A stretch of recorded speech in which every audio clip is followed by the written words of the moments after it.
Good evening and welcome to the Danvers Planning Board meeting of February 28th, 2023. We all survived this big winter storm. Glad we were able to make it. We have one member, Jean, is joining us remotely. This is a hybrid meeting. It's also live and remote. Getting to the agenda, first item tonight, public hearing from Maple Square. Request for modification to a special permit decision submitted by AAM15 Management LLC for properties at 114 Maple Street, map 43, lot 510, 128 Maple Street, map 43, lot 512, 140 Maple Street, map 43, lot 530, 146 Maple Street, map 46, lot 531, 146A Maple Street, map 43, lot 532, 148 Maple Street, map 43, lot 533, 1 Hobart Street, map 43, lot 509, 3 Hobart Street, map 43, lot 508, 6 Hobart Street, map 43, lot 405, 7 Hobart Street, map 43, lot 507, 9 Hobart Street, map 43, lot 506, 53 North Putnam Street, map 43, lot 518, 61 North Putnam Street, map 43, lot 516, 66 North Putnam Street, map 43, lot 529, 2 Putnam Court, map 43, lot 515, and 6 Putnam Court, map 43, lot 514. Said properties are in the Maple Street Traditional Neighborhood Development Smart Growth Overlay District. This applicant is proposing to modify the language of Conditions of Approval Number 2 in the special permit decision for the Maple Square project. The applicant is requesting to provide 29 affordable units instead of 30 affordable units based on keeping the required percentage of affordable units at 20%, with the total number of units changing from 147 to 145. Good evening. Good evening. Thank you very much. My name is Nancy McCann. I'm here on behalf of AAM15 Management LLC. With me tonight from AAM15 is Nick Fay and Tony Libro. And we are here, as that legal ad correctly stated, requesting a modification of one of the conditions of approval of the special permit for the Maple Square development. This board will recall back in June of last year, a special permit was granted for the Maple Square development as a 40R smart growth development on the properties that you listed, for a project consisting of 147 units. Under 40R and Section 22 of the zoning bylaw, 20% of the units must be affordable. And that was the application at that time and remains the application now.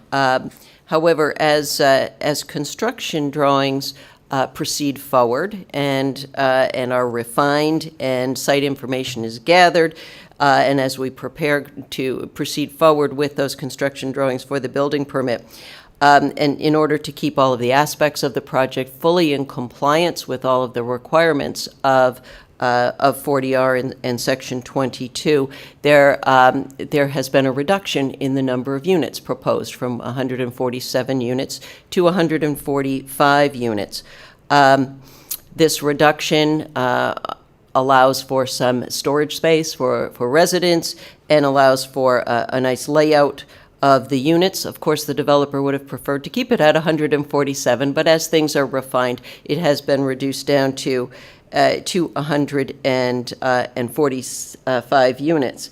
However, we are maintaining, of course, the 20% affordable requirement. So by reducing the number of units from 147 down to 145, we are requesting a modification of the special permit to appropriately reduce the affordable number of units at 20% from 30 units down to 29 affordable units.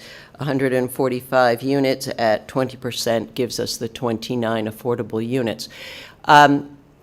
It was always maintained throughout the project, the application, the presentations, that we would be providing 20% affordable units. The decision was just written in an interesting way. Number one, the decision didn't actually ever say 147 units.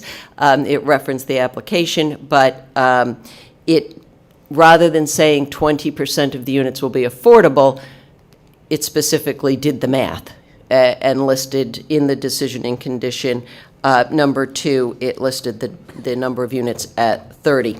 So we are requesting a modification just to reflect the proper calculation of the 20% based on the reduced number of units at 145 units. And that, it's pretty straightforward. I'd be happy to answer any questions that you have. Any questions from the board? Lou? Yeah, just a question, I guess, in terms of the calculation of the number. So it's my understanding that, just doing the math, so 20% of the prior number 147 equals 29.4. Right. So it's my understanding, though, that under the zoning bylaw, you don't, if it went to 0.01, you round up. Is that Correct. right? That's how we got to 30 initially. The math initially was less than 30. It was at 29.4, and under the bylaw, any percentage over 0.0, or you round up. So we ended up with 30 units. But if you do the calculation at 145, you get to exactly 29. Very good. Thanks. I have no further questions on it. All right, thank you. Tori? I don't have any questions, thanks. Jean? No, I don't have any questions. Thank you. Okay, Tim? No questions. I don't have any questions either. This is a public hearing. If there is any question from the audience, I would just restrict that question solely to the modification, not to the project, which has already been approved. If you could, sir, in the back, Mr. Trask, approach the mic. And identify yourself.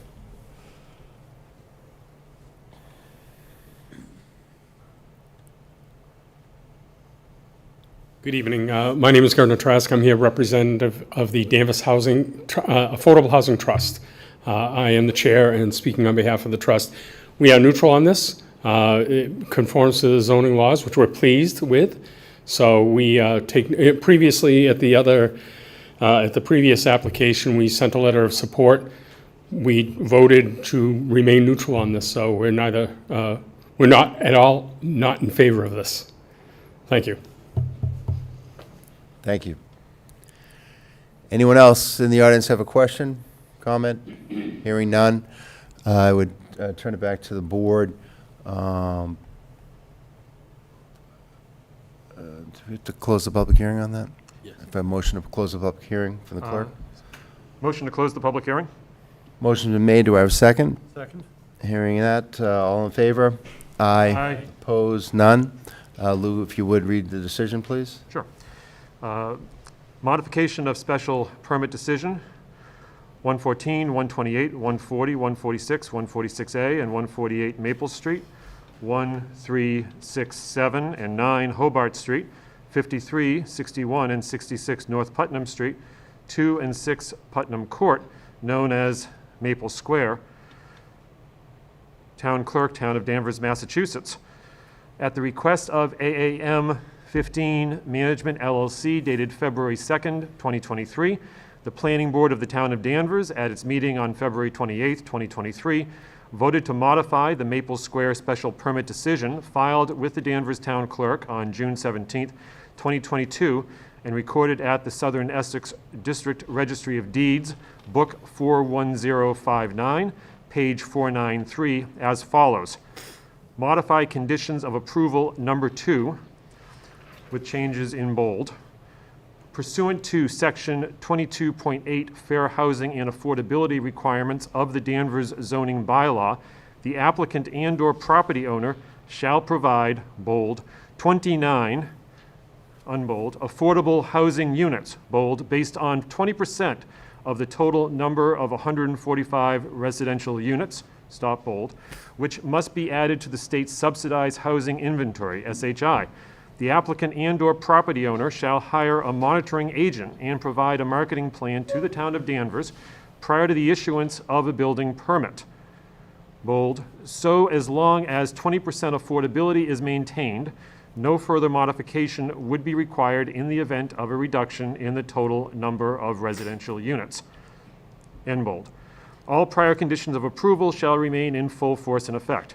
This modification shall take effect when duly recorded at the Southern Essex District Registry of Deeds, Said recording is to be at the expense of the applicant. James Sears, Chair. Motion's been made. Do I have a second? Second. Motion's been seconded. All in favor? Opposed? None. Good luck. Thank you. The next item on the agenda, public meeting, 154 Water Street, AKA 170 Water Street, pursuant to Section 30.2F in Table 1 of the zoning bylaws, submitted by New England Home for the Deaf, Inc. and Wind Development Company, LP, for property in the Residential 2 zoning district. The applicant proposes to construct a building with 140 units of senior housing, 55+, and associated site modifications. Assessors Map 67, Lots 1 and 1A. The public hearing for the application will be heard at the Zoning Board of Appeals meeting on March 13th, 2023. And the Planning Board will make recommendations concerning the application. So just as a note to the Planning Board, our role this evening is to review the project, and I would entertain a vote at the end of the discussion as a recommendation in favor or not in favor of the project, and we can kind of delineate our concerns. So I turn it over to Attorney McCann. Thank you very much. Once again, my name is Nancy McCann. I'm here on behalf of the applicant, New England Home for the Deaf and Wind Development LP. Their partnership as applicants for this project for the property located at 154 Water Street, also 170 Water Street.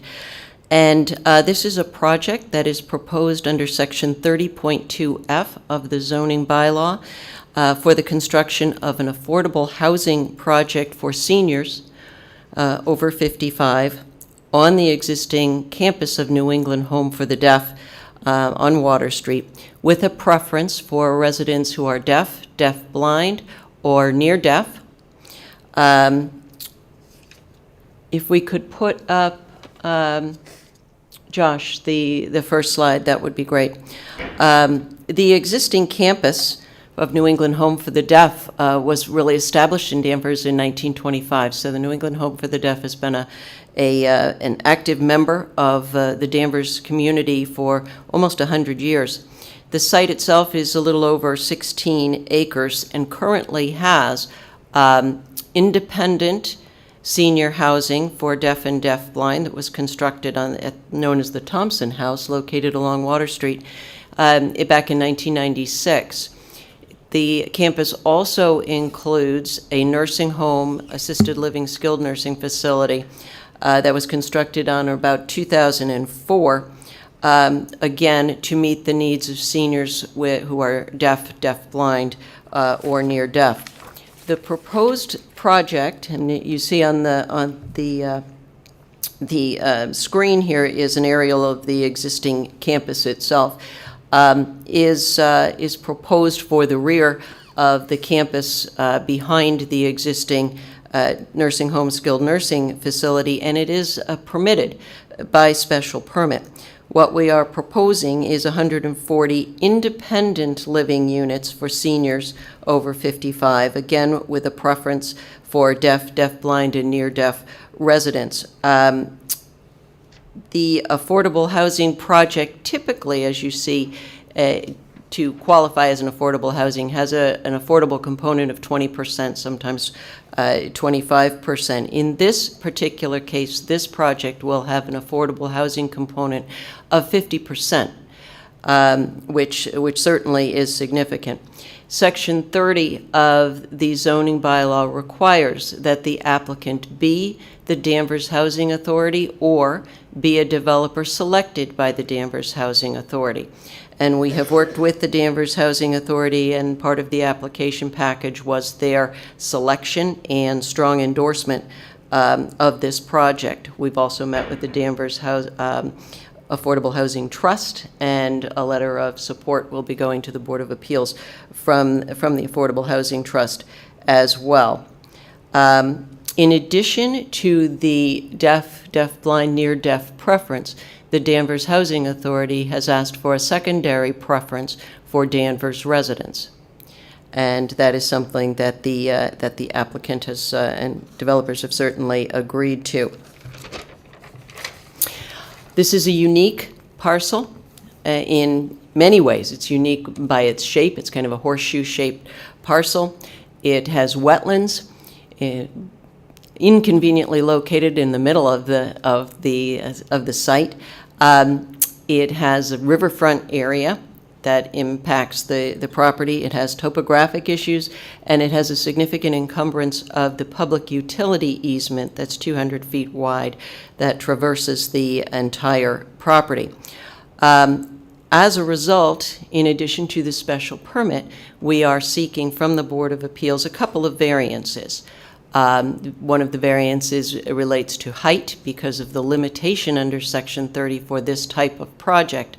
It limits the height of the building to 2 stories, so we are seeking a variance from that. We are seeking a variance from the number of units allowed in the building because, again, under this unique Section 30 of the bylaw, for this type of project, there's a limitation of 8 units per building.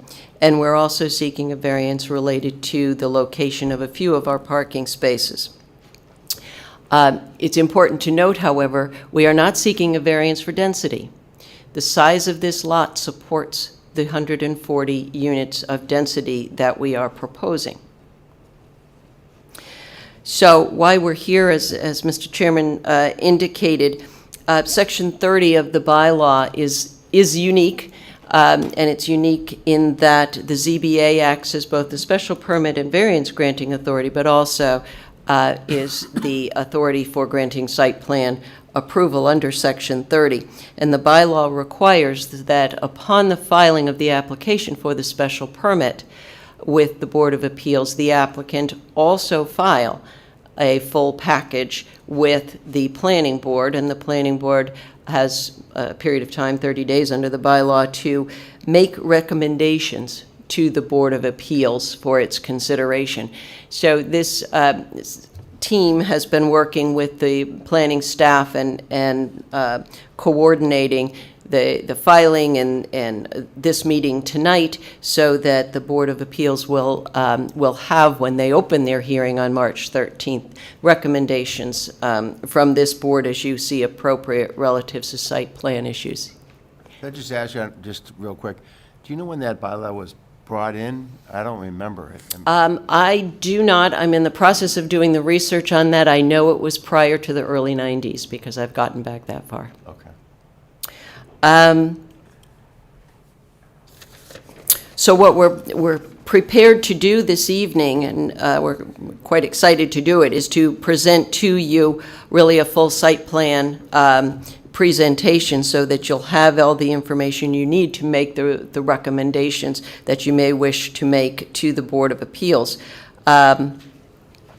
So for our presentation tonight, Mr. Chairman, if you will allow us, what we are proposing is that Chuck Crush is here, Executive Director of New England Home for the Deaf, who will make a brief presentation to you about the Home for the Deaf, the need for this particular project. Ramey Schneider is here from Wind Development, who will also introduce you to Wind Development and the partnership that it has with New England Home for the Deaf and why New England Home for the Deaf brought Wind Development into this project. Then we have Jesse Johnson from Weston and Sampson. He is our civil engineer for the project, and Weston and Sampson provided both civil as well as traffic engineering for this project, and Jesse will make that presentation to you and discuss kind of the unique needs of how the site layout works for the requirements for those who are deaf, deafblind, or near deaf who are currently residents of this campus and who will be residents of the campus. Steve Prestajohn from Cube 3 is the project architect, and he will review with you the design of the buildings and how that's been incorporated into the buildings that exist on the site, as well as the historic buildings that were New England Home for the Deaf. You're all familiar with the big stone building that was the original New England Home for the Deaf building that is immediately adjacent to this campus, and how the design of the buildings have incorporated the new building into the entire campus, because this is all, New England Home for the Deaf campus is a campus, and we wanted this building to fit in well aesthetically with the existing buildings. Michael Blair from Landworks is our project landscape architect, and we have a very robust landscaping plan. By my quick calculations, we're looking at adding over 110 new trees, over 500 new shrubs, to make a really lush and attractive surroundings and environment for the residents as well as for the neighborhood generally. So this project really furthers the mission of New England Home for the Deaf, and we're excited to present that to you. So at this point, I would like to turn the microphone over to Chuck. And I think, Josh, if you can go to slide 3. Thank you, Nancy. Good evening. Thank you for the opportunity to be here. I'm Chuck Crush. I'm the CEO and Executive Director of New England Homes for the Deaf. I've been in my current role for about 2 years, but have been in healthcare leadership in a variety of capacities in skilled nursing, hospice, assisted living for about 25 years. So I don't want to take up too much of your time just covering things that you may be already aware of as Town of Danvers community members, but I do want to just cover a little bit about our current status in New England Homes for Deaf and the project and how we came to be and kind of why now, if you will. The first slide is talking about the history, and it is noteworthy. I know Nancy already covered some of the history, but it is noteworthy to note we have a rich history being here in Danvers since 1925, and Helen Keller and Annie Sullivan were on our board and helped negotiate the property in which we currently own, and we're really proud of our heritage and being part of that, serving our deaf and deafblind and hard of hearing seniors. We're a very mission-driven organization, and we continue to see this project and this development as part of our mission in serving another segment of our population that we serve, with mostly residents from Massachusetts, but certainly from all over the United States as well. So, just trying to see if there's anything I missed here. I think Nancy, good, thank you. Go ahead, next slide, thank you. So off to the good stuff. So NEHD today. So we have, as Nancy said, we have the Thompson House, which is 24 low-income apartments, HUD subsidized, that we have a 3 to 5 year waiting list for. It's quite a demand for that. We have residents, though, that are very independent. Some have cars, some work, going out, to the community to shop. We're a very robust, engaged community at all the levels of care. We have residents there who are totally deafblind, who live independently. And we're really proud of the fact that we're able to support them in that endeavor to promote independence. We also have the rest home, which is a unique Massachusetts licensure. We have 54 rest home beds. It's if you will, it's a cross between assisted living and skilled nursing. Most of those residents in the rest home, very independent, but need assistance taking medication, diabetic blood sugars, things of that nature. So the rest home is also very robust, very engaged in the community, in the Danvers community, and very engaged in the community as a whole. And then we have a 30-bed skilled nursing facility, which is certified by Medicaid and Medicare. We have a licensed nurse 24/7 for the 30-bed skilled nursing facility. So we have a continuum of care, if you will, a life plan community. And as our project grows, this continues to serve the need for our residents. More and more people are seeking, and our board is very thoughtful and very smart in the way they approach this. And as a healthcare provider and somebody who's done this for a long time, more and more people are seeking independent living. They're seeking, you know what, I'll be in my own home, I'll be independent, I'll bring any services I need into my apartment, into my home, and that way I can remain in my home. So as our board was thoughtful in this, and we keep getting inquiries, and we have waiting lists for our current independent living, for our low-income HUD housing, we made the decision to partner with Wind Development to start looking at what is right for us in serving our deafblind and deafblind seniors and hard of hearing seniors. The board chose Wind because of their long history of development in the Northeast, and especially with special populations. Veterans, whatever population, they have a long history of partnering as the developer of a property. They have been very impressive in working with me and learning about the deaf community, the deafblind community, and the hard of hearing community, and incorporating that into the aspects of the design and development of the project. Okay, thank you. Next slide. Who will live there? So New England Homes for the Deaf continues, or at this point, has a variety of economic tiers, and will continue this in the new development. We'll have the deeply affordable tier, what I call really Tier 1, which will have an individual household income of $24,000 a year and two-person household income of $27,000 a year. So this would be like a teacher's aide, a retail sales associate, folks that fall in those professions and vocational categories. Then there would be what I consider tier number 2, the affordable tier, a school teacher, an auto technician, household income, individual household income of $48,000 a year and two-person income of $55,000 a year. And then there would be the unrestricted market rate.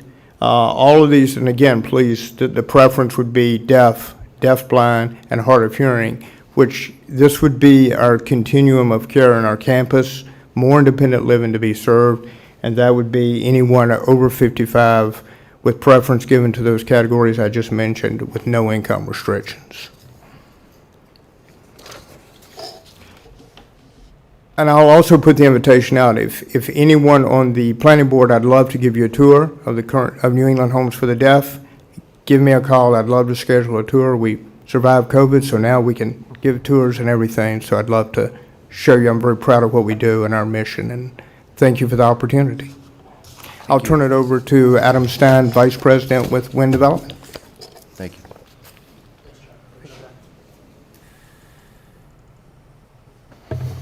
Hi, everybody. My name is Adam Stein. I'm with Wind Development. Thanks for having us tonight. Great job, Chuck. I think you could take my job, so well done. A little bit about Wind, a little bit about the relationship. We have a lot to cover tonight, so I'll try to be brief. Myself and Ramey Schneider, who is here, will be around later to answer questions, of course. So Wind Companies, a privately held company. We're based in Boston.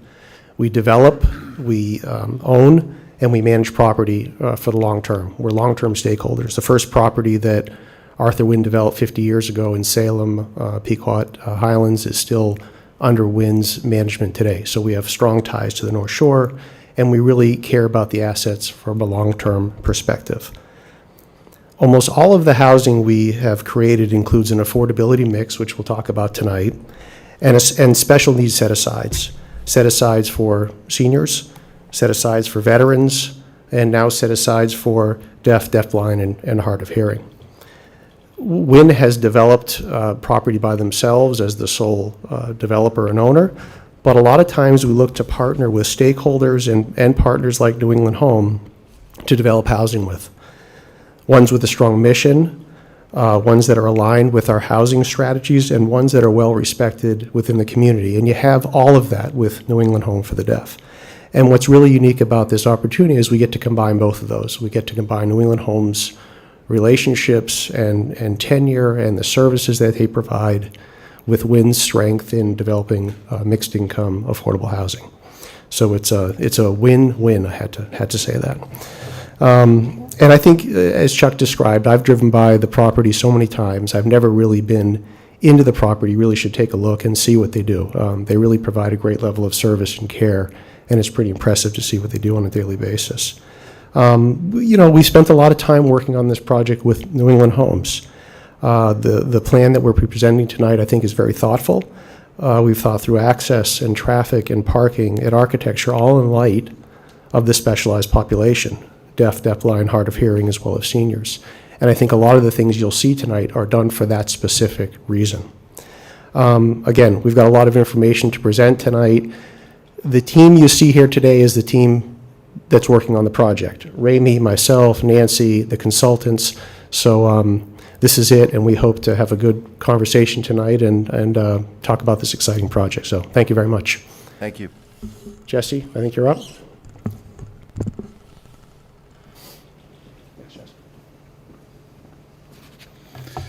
Good evening, Jesse Johnson, West End Sampson Engineers. I'm the civil engineer of record on this project, and we're excited to talk to you tonight because we've been working pretty hard on this one. We've done a lot of iterations on the layout, and we really feel strongly about the current concept that we have and the design that we've put forward. I do want to get you guys familiar, though, with the layout and the overall property as it exists today. If you haven't seen it, this is a good snapshot of it. Shows you really, to get you familiar, that front, if you will, the main intersection and entrance into the facility, that's the primary entrance. There is a secondary entrance, more for emergency vehicles only, or sometimes back-of-house deliveries that have been using that. That's to the north, if you will, on Water Street. But the primary and only signalized entrance is that one that you see on there. And then, as Nancy had mentioned, we are to the back of the property. The existing NEHD building, the primary one is in the back there that you see, but they also own and have the Thompson House, which you see is the smaller one on Page South up near the front of Water Street. Those two buildings comprise really the existing facility for them. And then you'll see the other structures, Page North closer to Water Street, those are existing condominiums that exist on the property. We had to be sensitive to those, obviously, but we took a look at the existing property, the limits of it as far as the property line, the topography, existing access in and out. Obviously, we have the river to the north of us, we have the wetlands that were mentioned, and then we have the N-Grid easement. It was thought to be New England Power Company. That's what the old documents show. Then we tracked it down and actually found it to be N-Grid controlled in their lines. Next slide, please.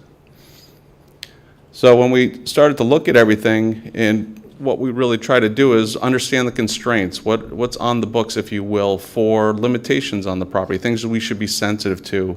A primary one is the abutters to the west of us. So we looked at how close they were, existing houses, their structures, topography, any potential encroachments that were picked up as a survey. So we considered the setbacks over on that side. We also looked at that 200-foot easement and potential restrictions we would have with development in that proximity. And then we have the riverfront. Obviously, 200-foot riverfront, very restrictive on what you can do for even a redevelopment within it. And then we have an isolated wetland in the middle of the property that's got its own buffers. And then we have the access in and out of the site. So we spent a lot of time and effort working with NEHD to understand how their existing facility works, what we should be sensitive to given their unique population, and how we want to try to come into this property and develop it potentially given all these restrictions that you see and what we wanted to do for a program. Next slide, please. So this is what we came up with, and you can see the thing I really want to show you on this is where the building is located. This is really in the main heart of our available area, which is an existing field right now. It's respecting the setbacks that I've been talking about. It shows you those same restrictions, the 200-foot riverfront, the setback from the abutters, and the electrical easement. So we have the structure kind of nestled in between all of those. And then you'll see a little bit of what I'd call spillover of the access and the parking. Those are still allowed to go into those certain setbacks, except for the 50-foot setback. We are asking for relief for a couple parking stalls in there. But you can see our overall design approach was to have access go around the building, get parking as close to it as possible, and basically have it towards the back and consolidate it as much as we possibly could, but still meet the objectives of the project as far as the number of units, number of parking that we would need, and some of the amenities that we want to provide for this new facility. Next slide, please. And this just takes those off and gives you a little bit better look at the overall site layout and approach. You know, what we wanted to show you here is one of the big things that was talked about, and one of the things that we had to really be considerate of, is a separate independent access for vehicles coming off of Water Street. It was expressed to us that given the population at the facility, we had to be very sensitive about even one car increase on traffic to that existing driveway that goes towards the back of the facility.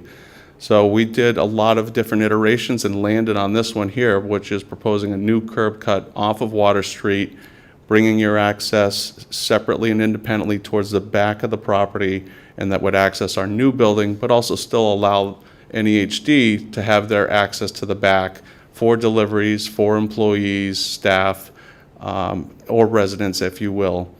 We were also told that there's an existing parking deficiency, and that's evidenced if you drove out there. They have an existing gravel driveway that goes around the back of the building now, and you can see a lot of cars that are parked along that driveway that aren't in defined parking stalls or paved parking areas.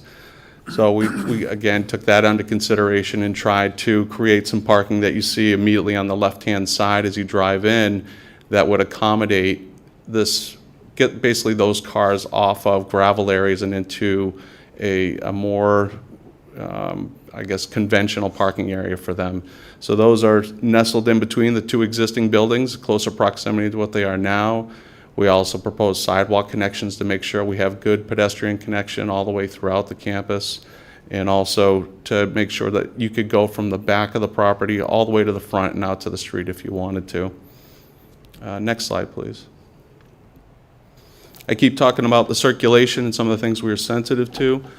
So obviously having a primary and independent access off of Water Street was really important, but we wanted to be also cognizant of fire department. They like to have full side access if they can get it.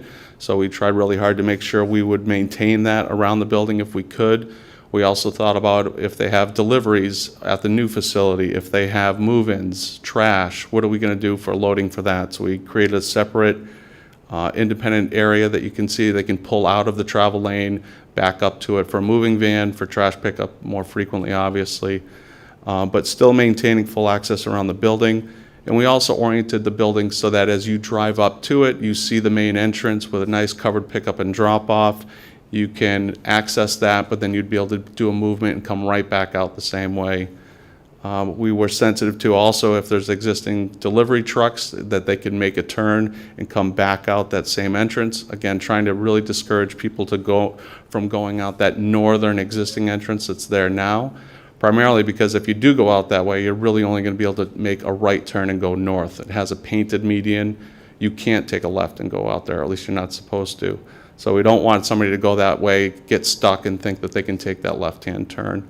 And we also want to discourage any increase in traffic behind those condos. So with this, I'll also start to talk about the traffic a little bit and what we've done for a study on that. If you can go to the next slide, please. I want to pause for 1 second. I know it's a lot of information, and I think if I let you, I don't want to interrupt your presentation, but I think Sure. it might make sense to perhaps break it up into groups where we could ask questions, because for you to present all of it and then to come back and, maybe at this point. Whatever's easier for you, not a problem. We could go over where we're at to this moment, and then we can deal with traffic, and we can deal, because those concepts in and of themselves will probably have a lot of questions. So Sure. maybe we could just look at the site and the circulation at this point and get some questions from the board if they have it before we get too far ahead. So I'd open it up, ask the board first. Gene, do you have any questions on the site itself and the circulation patterns as has been discussed at this point? No, I don't. All right, Tim? No, not at this point. Okay, Tori?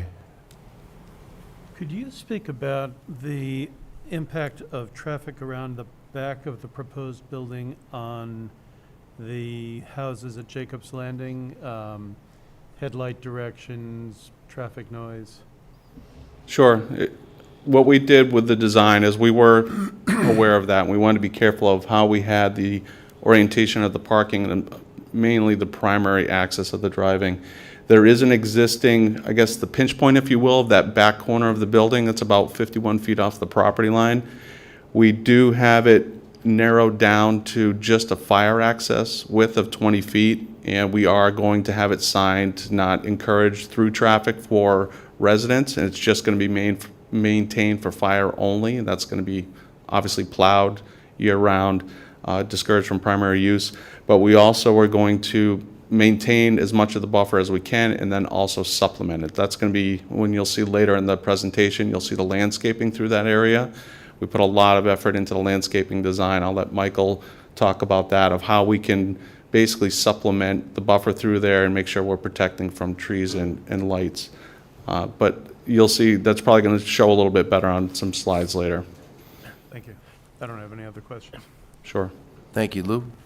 Yeah, I have a number of questions just with respect to the, I know you mentioned, it was mentioned earlier about, sort of this has gone through a number of iterations, and just out of a concern for the abutters and, both on the east and on the west, I guess it's my understanding that there have been community meetings with with the neighbors, and so could you comment a bit just in terms of sort of where you were maybe, and then Sure. how you got to where you are now? Yeah, that's worth mentioning, because like I mentioned at the beginning, we've done a lot of work on this.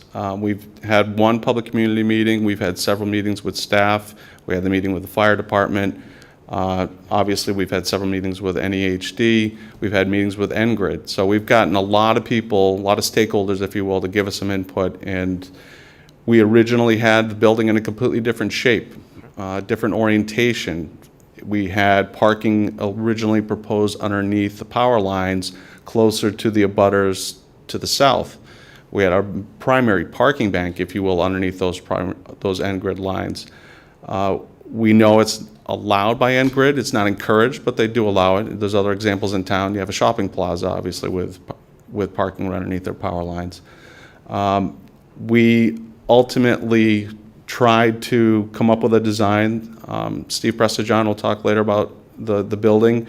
He worked hard on to modify the design of the building to allow me to take it and try to figure out how I could work a little bit better on the constraints and those concerns. So we got rid of the parking that was closer to those abutters to the south, and we tried to pull everything closer to the building.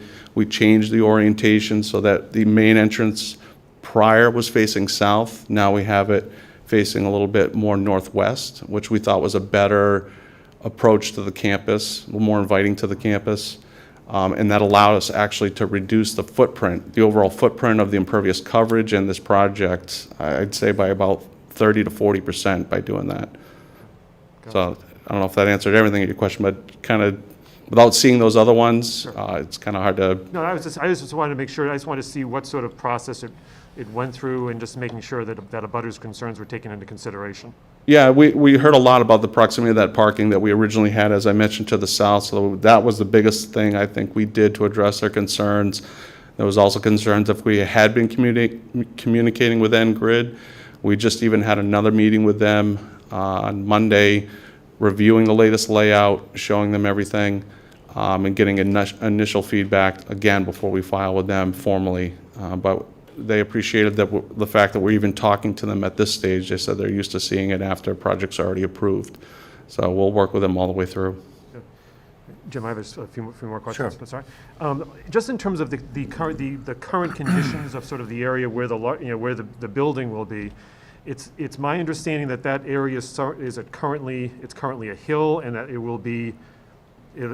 How much will be taken, is proposed to be taken off of that current hill? Yeah, that's something I probably spent the most time and effort on, is the grading and drainage design on this site. You've got, if you can see, if I'll go up to the board for a second. Jesse, I just wanted to say, I think that there was a pointer in the podium. Oh, really? Oh. I'll try to remember to bring one next time. They're both gone, okay. Sorry. But that line where you see the dashed black line that says deliveries coming back out, that's kind of a transition point for us. Right at that 200-foot riverfront buffer, that's a grade line of 23 feet roughly that we said, all right, we can't go lower than that because then we're going to be in a bowl, if you will, and we can't go into the buffer that much. The height of land is around 37 feet. Okay. So what we did was we essentially are saying to shave the top off of that hill, and I've got a proposed first floor in the building at 25. So we're bringing it down about 12 feet just to start before we go up from there. And what ends up happening when we do that with the building as it is designed is our peak will end up matching within a foot and it'd be just under the existing facility's peak. So we were cognizant of what that was. We got survey that gave us the lowest point, the top point of those buildings. It also gave us the height of the condo buildings, and we tried to match the scale and height of the existing buildings on the same side, because we're obviously are going for height relief. We wanted to make sure we weren't going above and beyond of what's in the neighborhood. So again, shaving it down 12 to start to go up from there. But that's okay, given that we have topography, we have really good soils. We did soil testing.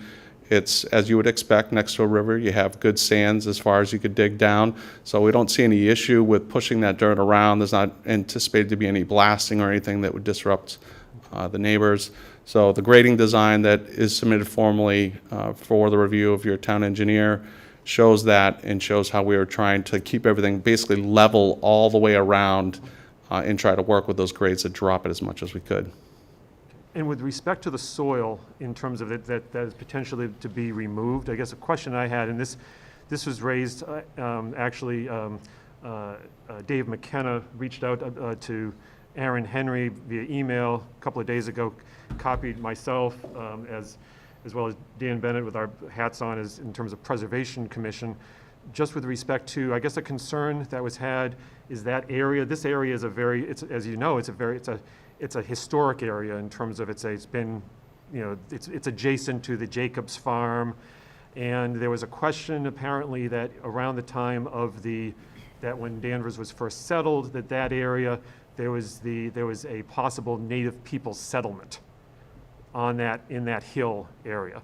And so I guess the question that I know that Dave McKenna had asked was whether or not there was, you know, I guess, are you aware of anything in that nature, or have you, or would you be planning on doing any sort of archaeological survey as part of removing part of that soil to ensure that there is no, you know, artifacts or anything from a former, you know, native people settlement that might have been in that area? So we did just hear about that today as well, and we're starting to look into that and doing our due diligence on that. I don't have any update as far as the timing on it or the extent, but it is something we're now made aware of, and we'll start to look into it. Yes, and I would just add, we'll be doing a full environmental review of the site. So we did an initial phase 1, just to make sure there were no... Just got to use the... Sorry, go ahead, Rick.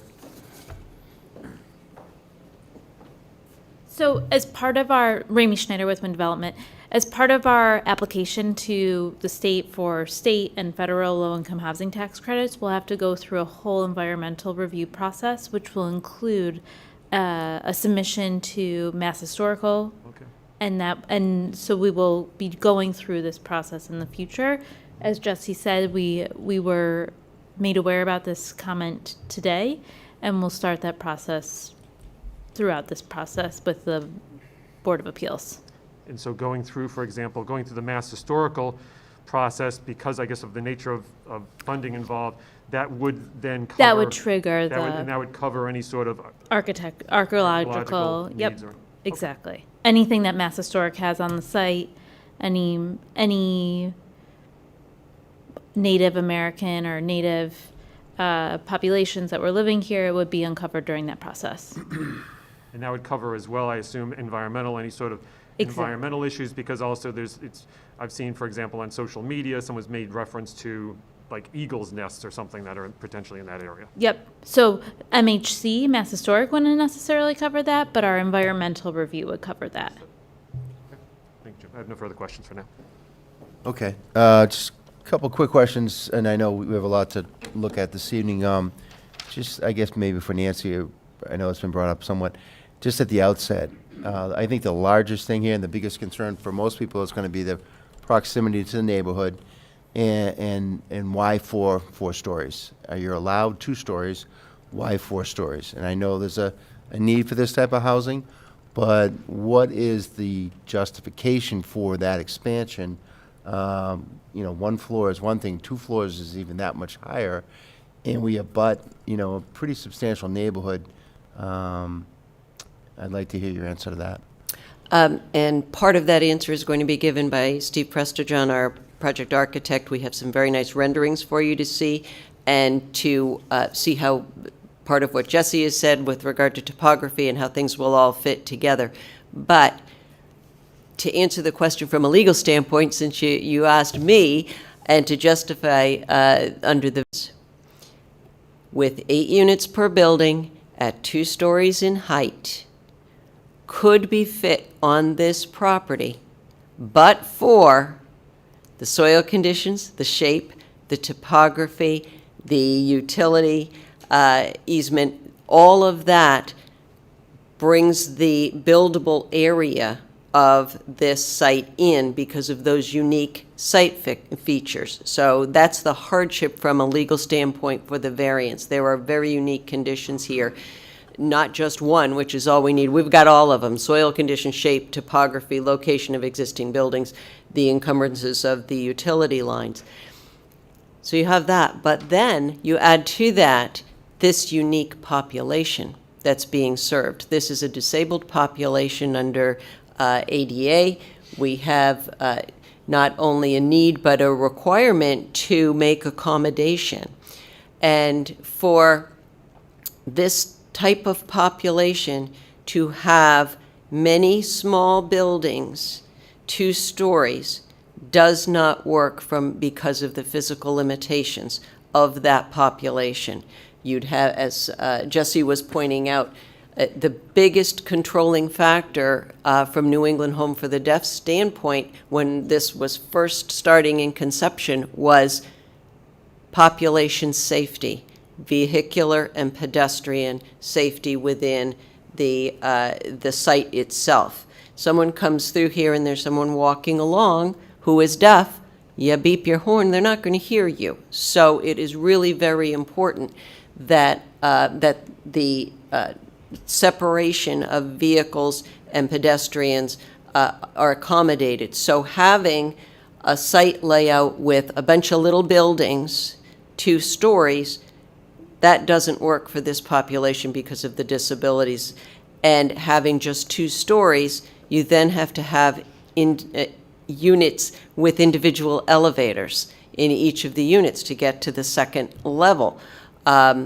Because the stairs are not going to be workable for your blind communities. So that doesn't work. Individual elevators and units doesn't work when you're developing an affordable housing project. So all of these things have to come together. So starting off with the site constraints, then you add the population that's being served, really meets the requirements for a variance for the height, and that's why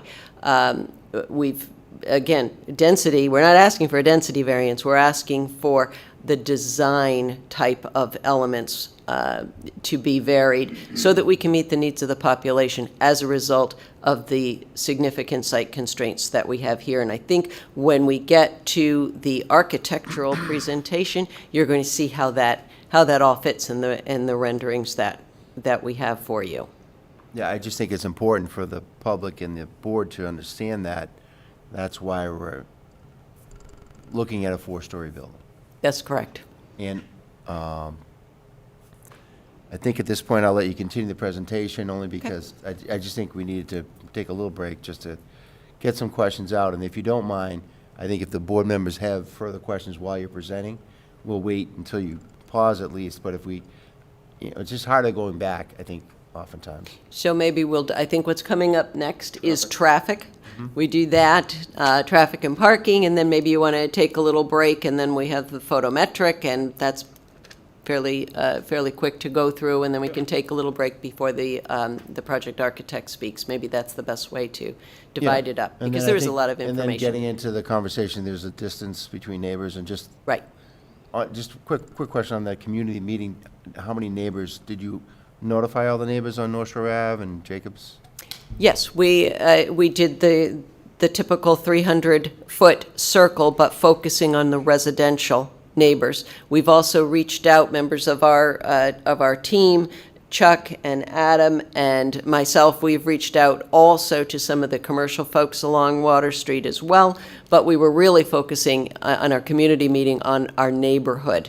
And we had a very good turnout. Sometimes I have neighborhood meetings and I invite a lot of people and 5 people show up. We had probably 30 or 40 people show up, and it was a very, very good meeting, and we had a lot of information that really informed Jesse and our team to come up with the layout that you see now. Okay. Thank you. Any more before we go to traffic? Nope. Okay. Okay, so this one actually should be called distribution. What I want to touch upon on this is I'll give you kind of the approach for the traffic on this site and how we took about going with the study. So in June of last year, they put traffic counters out at the intersection itself and then also our site driveway. Obviously, try to understand existing patterns, get a traffic count. We did it in June because schools were still in, but also that is typically a higher traffic month than others. It's actually on average 24% higher than the rest of the year. But we didn't adjust the numbers down. We kept those numbers for the baseline calculations at that higher rate just to try to be conservative when we were trying to understand what's going on here at the site. But it also informed us on what the traffic patterns are coming in and out of the site for the existing facility. We have a unique facility in that we have a blend, if you will, with the two buildings for NEHD. The first building that I had mentioned that's up front, that's the 24 independent living units, and then the back building, that's the more intensive care where you actually have assisted care back there. So you're going to get more employees and more traffic generated going towards the back of the building. And we took out the traffic associated with the condos so that we could then isolate just NEHD's facility and what they're generating for traffic based on the number of beds that they have there. So that helped us to get a baseline for that. Then we did our research and found that there's proposed projects in the next community over, 58 Pulaski, 51-unit, multi-unit residential development that's proposed to go online in 2024, and then obviously the charter school at 67 Pulaski, that's proposed to go online in 2029. We added that in, so we got the traffic reports that were approved. We took that in, added that into our baseline data. So again, that we're getting an understanding of what the traffic signal is going to perform like, not only 2024, but at 7 years beyond, which is a typical projection for future traffic generation. So 2031 being really the big year where we're going to be online, and then those two projects will be online. And then we also applied a 0.5% growth rate, which is a MassDOT standard for every year over that 7-year period. What I do want to point to before we get off this slide, what we found, I didn't think it was too unusual, is that you have basically an 80% overall distribution of traffic that would leave our new access driveway that would want to take a right to go towards the signal, or that would be a left to come into the facility. Not a lot of cars that want to take a left out of our new driveway going south, if you will. Most of the vehicles, or 80%, are wanting to go to the north, or they're going to want to come back into the site from the north. So just keep that in mind as we move to the next one here. So trip generation, this is what I was mentioning. So we obviously want to analyze it for the peak hours. That's standard. You got the 7 to 9 in the AM, and you have the 4 to 6 in the PM. The numbers that you see here, the parenthesis numbers are the PMs, and the AMs are the ones without the parentheses. So you're getting both numbers for each of the movements out of the new proposed driveway, out of the existing driveway with the intersection, the signaled intersection, and then out of the northernmost driveway, if you will, the one that we're saying we don't want to use, just to give you an idea across our frontage what you see for impacts. What ends up coming out for a traffic generation for our new facility is what we did was we took that rate that we calculated for the existing facility and applied it to 75% of the units that are going in for our new building. And then we said, well, what happens if the new building isn't 100% occupied by deaf, blind, or near deaf? What happens if it goes to market rate, which would be available to them, but obviously the preference would be to give it to the existing community that's there. So we said 25% potentially could be occupied by 55 plus, which is a typical land use code in the ITE manual. There's two of them that you can use typically for 55 plus. There's land use code 251, which is single family independent homes, or multifamily, which is what we have, which is a structure that has all the units in one or maybe a couple structures. The traffic design, the traffic generation that was done was actually a more conservative way of doing it by saying, well, what if they were single family 55 plus for that land use code 251 for the 25%. And that's how we came up with the traffic generation between those two. That's about 50 trips on average between both the AM and the PM for the peak hour. So call it roughly one trip either in or out over the course of a minute. And then we took that, and if you can go to the next slide, we took that and we applied that to the intersection. What is that going to do to that intersection after full build out with all the other projects coming online, our project online, and a growth rate over the course of the years? And as expected, it doesn't really have an impact on it. You have a level of service that's still pretty much the same across the board, except for one movement.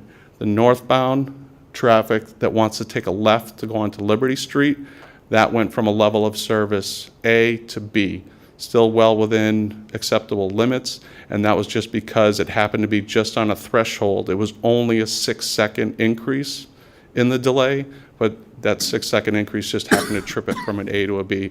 But otherwise, the level of service for the intersection stayed the same, even with full build out for all movements at that intersection.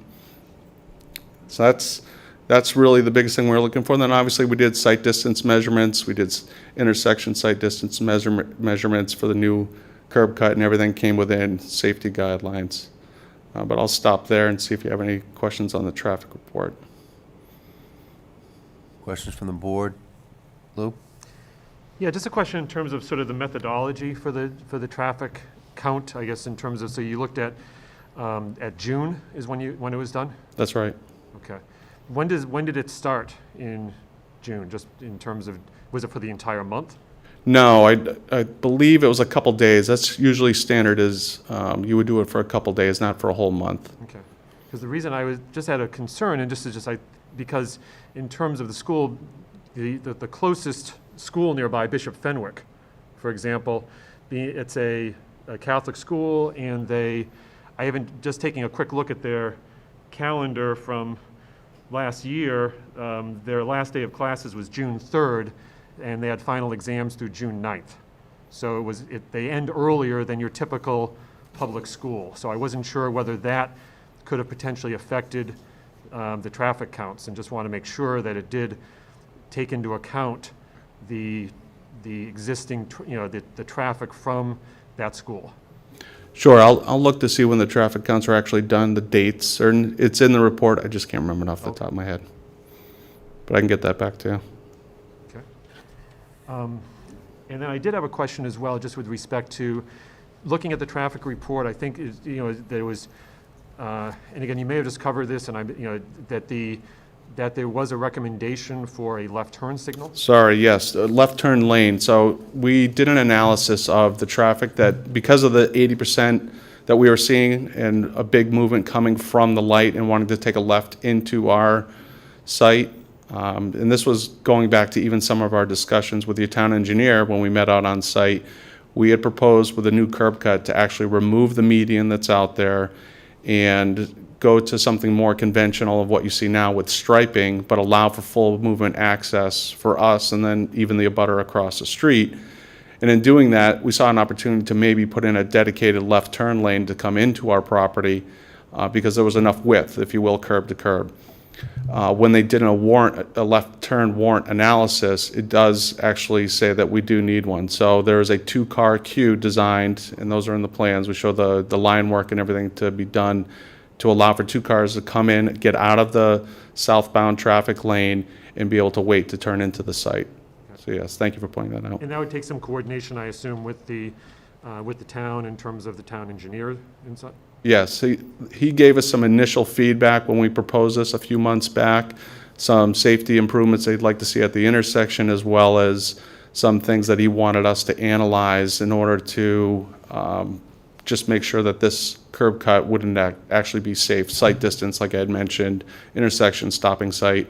So we provided all those things, not only in the design, but the report. We haven't got a peer review back from him yet, but I would expect we get something shortly and we can respond to anything else he's looking for. Yeah, because traffic is something of concern. I just even myself, I grew up at 77 Water Street, a few blocks down, and so definitely traffic is certainly a concern. And so anything that could ameliorate any sort of traffic issues, I think should be pursued. Sure. Mention site meeting with Nothing further, Jim. Thank you. Yeah, that meeting we did have with Stephen King was actually on site, walking it with ourselves, the engineers, but also Stephen and some other staff, and that was at least an hour or two that we spent out there looking at everything as existing conditions and talking through how to frame the design as you see in the plan set now. Tori, questions?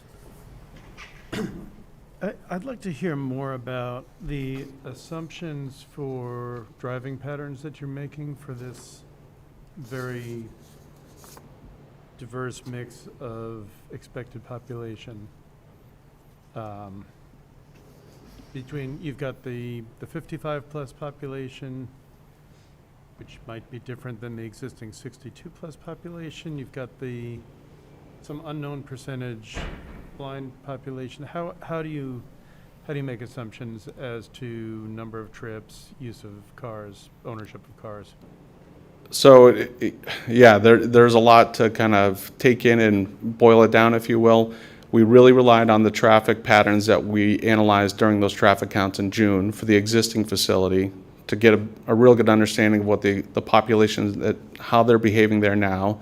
And then obviously the intersection itself, that gives us the snapshot of how that intersection is performing for everybody that's traveling on Water Street, north and south, and then going towards Pulaski and going west, if you will.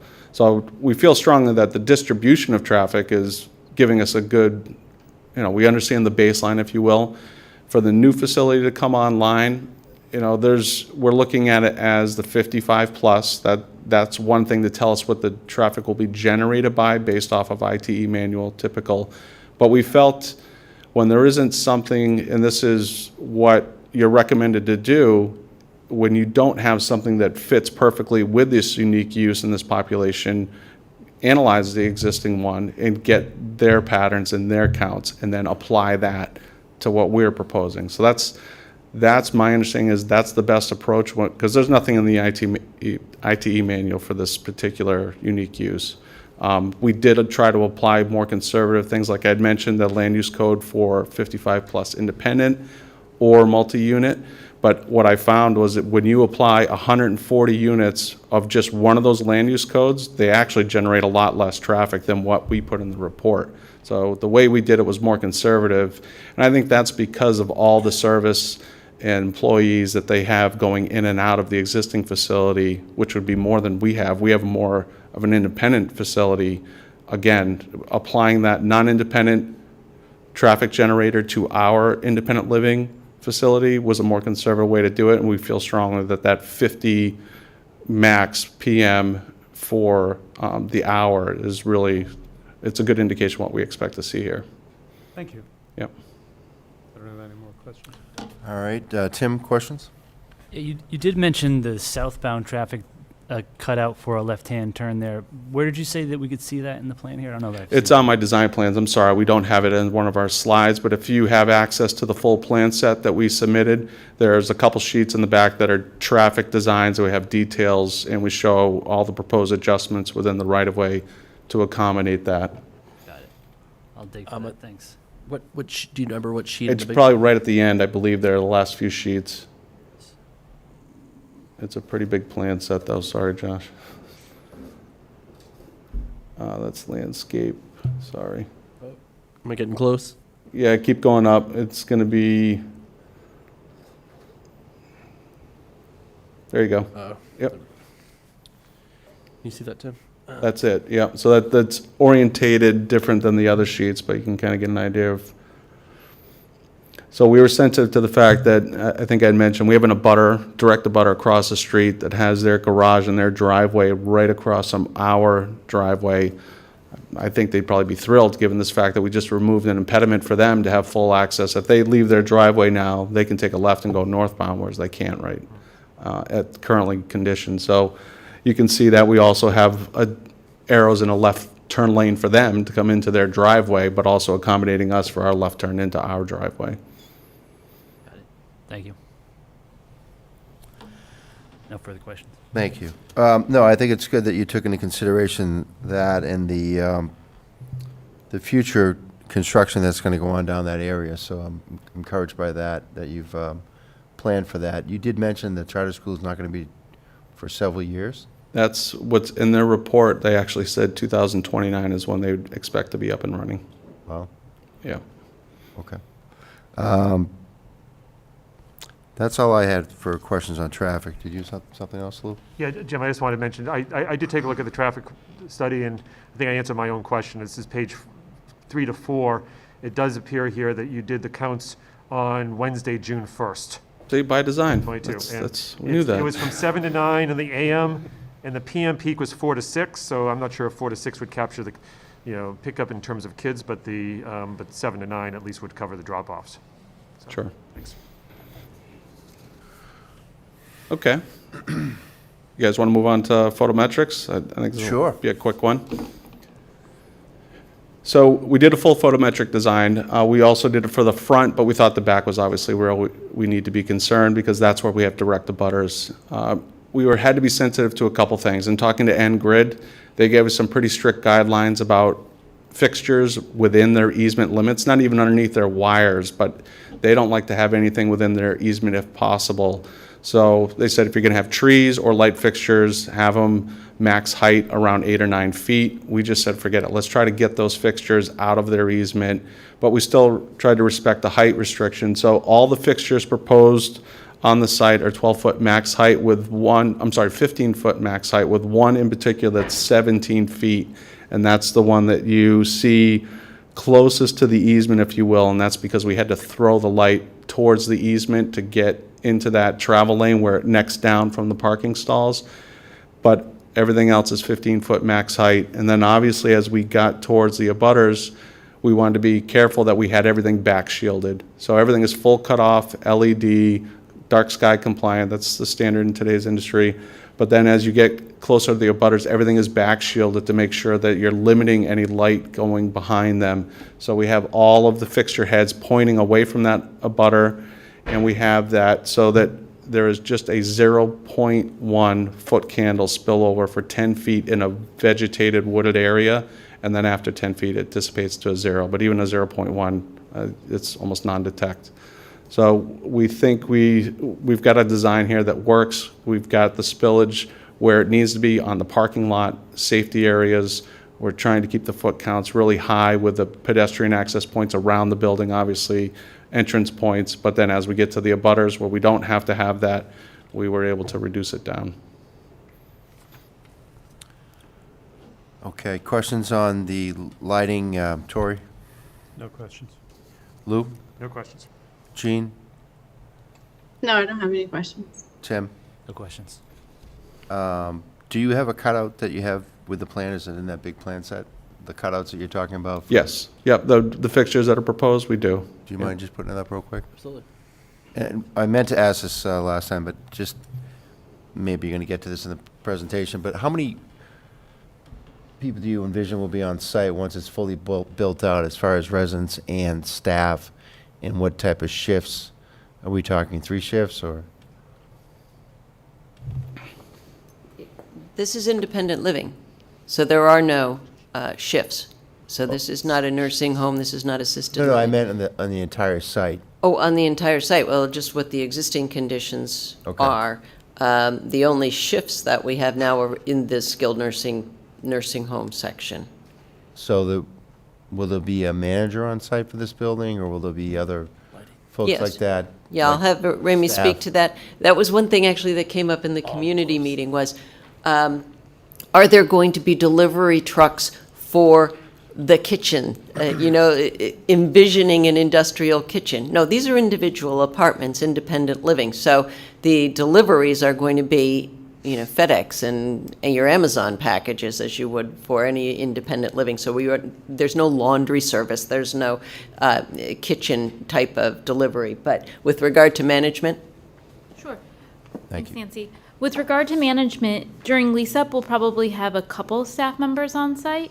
And then as we get stabilized, that will go down to 1 or 2 staff members on site during normal business hours, Monday through Friday, typically. Okay. Thank you.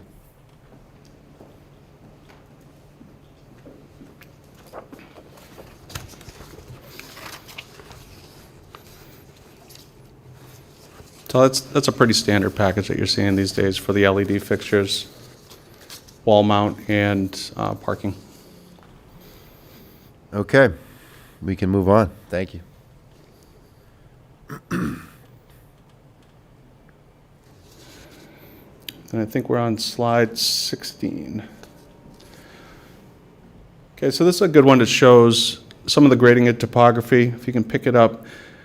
And to go back to the grading design, as I had mentioned, we worked really hard to try to bring that grade down, level off the whole entire parking lot, if you will, going all the way around, work with the grades because we have to tie into the existing NEHD facility, sensitive to the abutters, and then understand that we have wetlands too. We have to be sensitive, obviously, to what we're sending towards those wetlands, that middle wetland, if you will, and then the riverfront. We have to be really sure what we're doing with the stormwater, how it's getting treated, how it's getting mitigated.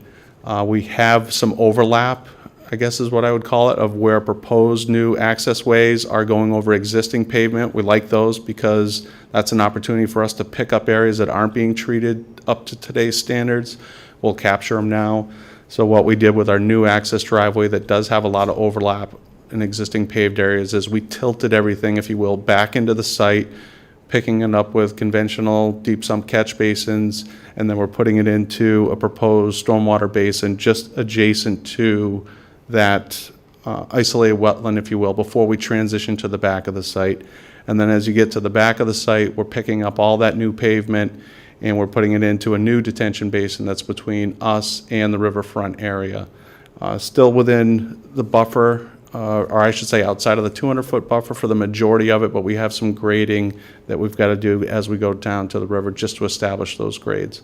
That basin's a little bit deeper, so we are proposing a fence around that basin just for safety purposes, but the design as submitted now meets all applicable local and state stormwater standards. And then obviously we have to extend utilities to the site. So we talked to the water department, we talked to the town engineer about our options for that. We have on-site extensions for the water system, and we actually have a sewer easement that goes through our property following along the river that picks up all the sewage at Jacob's Landing, goes through an easement and comes out to Water Street. We'll extend our sewer into that sewer line, and then electric and gas will be extended from the frontage of Water Street all the way back to our property. But that's really it. That's a general overview, but I can give you, actually, failed to mention, we have parking counts, sorry. So really important, the existing parking that is not provided for NEHD that they wanted, they told us they wanted at least 25 spaces. So we provided at least 25 new spaces for them between the two buildings up front. Then as you transition to our facility, we have 140 proposed units. We wanted to try to hit that 1-to-1 ratio, which we think is very generous and would certainly accommodate the population that we have for 55+ independent living, and especially if we have majority of them being filled by the same community that's there already. So with that, we provided 141 spaces dedicated for the building and an additional 5 for visitors that want to show up to the site. And then we thought, well, what about if we have an event? What if there's, whether it's an event at our facility or NEHD's existing buildings, we have 10 overflow spaces that you'll see kind of between the new building and the existing building. So in total, we have 146 dedicated for us, 10 overflow, plus 25 for the existing NEHD buildings. So we think that accommodates to take care of the existing deficiency and also our proposed use. Now I'm done. All right, don't go anywhere. Questions from the board? Tori, further questions? No. Lou? Yeah, just in terms of parking, I think I saw in the materials you had some comparisons to other, sort of to other sites as well, in terms of other similar places in other communities, like in Newburyport. This is comparable, I guess, in terms of, so it's consistent with that approach with the other communities? I would say those would even be a little bit more intensive for parking need versus this one because of the community that would be hopefully occupying 100% of the building. Right. But if not, I think those were presented as other 55+, or they were highlighted. I think it was the first 3 were age restricted, if I'm right, and then beyond that was just some other facilities that they wanted to show that you never get 100% full parking need for even 100% occupancy in their units. And I think that's to try to help. And we also provided a traffic memorandum that gave an analysis of a land use code of 140 units, all 55 plus independent, and that was only generating, I think it was 85 parking stalls for 140 units. So I think we've kind of bridged the gap of, on the books you say 2 per unit, but you don't have it in your books for just this unique population, or even 55 plus, which I think should be considered strongly. So I think we're bridging it with trying to straddle it with that 1-to-1. I think that's the right fit. Okay. Thank you. Nothing further on that one. Tim? No questions. Gene, further questions? Yeah, I just had one question. Is there any sort of transportation that's offered for the NEHD residents that they could utilize that might bring the vehicle count down?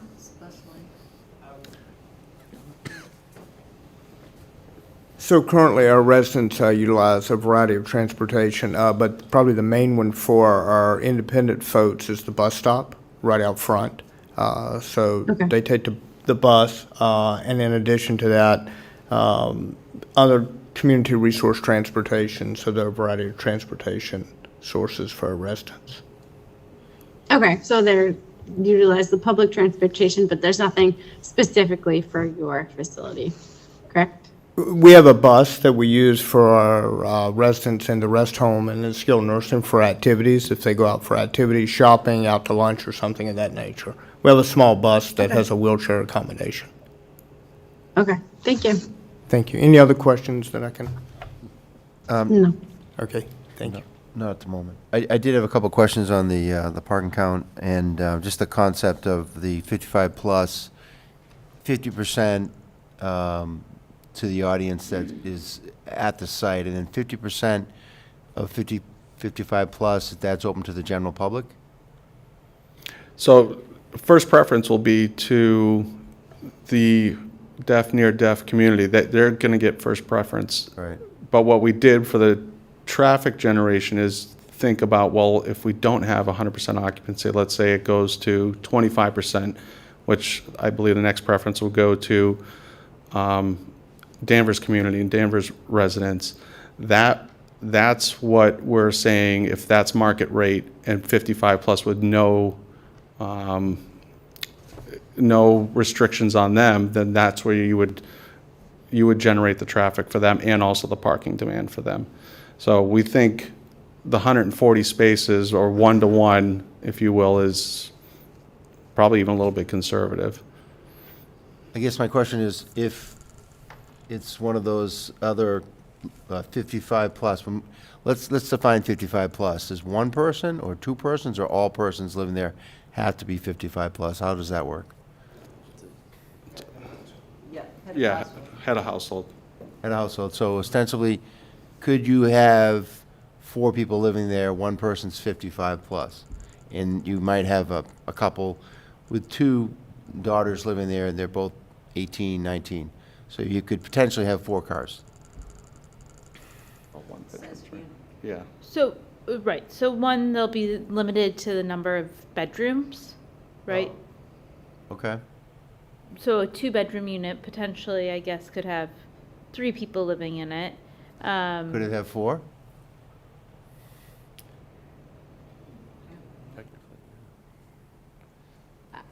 I think that it probably could have 4, Mm-hmm. but with 2 grown adults, I guess it theoretically could. Well, do you limit it, is the question, I guess.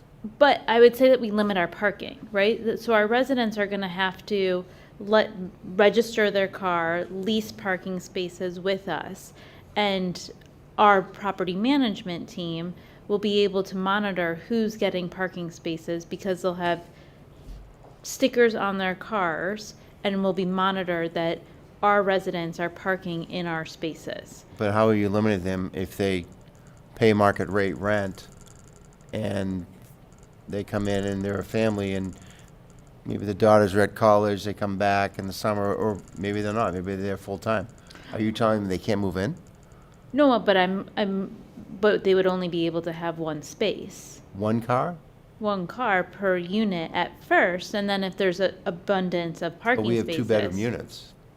Right, but we're saying one space per unit is how we've designed this. So I would also just say that in other WinRes 55+ communities, our average utilization rate for parking spaces on a per unit basis is less than 75% of units actually require a parking space and utilize a parking space in a 55+ community, not including any deaf, near deaf, deaf blind population. So again, I think we all feel comfortable that the 1-to-1, one space per unit in terms of what we're building is a good threshold based on existing data that we have within our portfolio, the demand that Jesse and his team were able to gather based on traffic analyses that are industry standards, and then what we're seeing elsewhere in the community. And 60% one bedrooms. That's a good point. 6% what? One bedroom units. And how do you mix affordable with regular rate? Is there a certain mix of the allocation of the rooms, or I think Nancy knows what I'm talking about. How do you intersperse the units throughout the building? It's proportionate. So we have in this development studios, 1 bedrooms, 2 bedrooms, so the affordable units have to be sprinkled proportionately in those different categories. All of the affordable units can't be the studio units. Right. Right, so it's proportionate. Okay. And then I would assume a market rate unit would it have more attributes than an Nope. affordable rate? No, So they're all it'll the be same. identical, Okay, I don't think they identical in finish. okay. And they're renting at Metro Boston type rents, I would assume? The market rate for this area, Danvers, as you probably know, happens to be in the Boston Yep. area. Yep. But that's right, that's what would be used. And HUD gives us the guidelines of what the affordable unit rates are, and those change yearly. But market rate units are the market Right. at the time. Yeah, I was just trying to visualize if you didn't have, if you did an exact 50-50 split, and you had situations where a lot of times families today, you may have 4 people living there. 3 or 4, Could you? Yeah, the likelihood, I think, is really not there. Certainly, in my experience, over 55 communities where you have studio, 1-bedroom, or even 2-bedroom units, you do not have children living there. You don't, and I mean even adult children. Could it happen?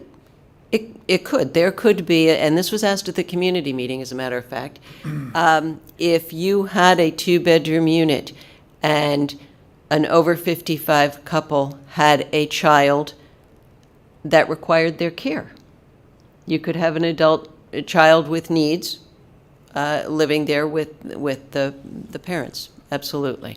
That could happen. I don't think it's going to be by any means an abundance.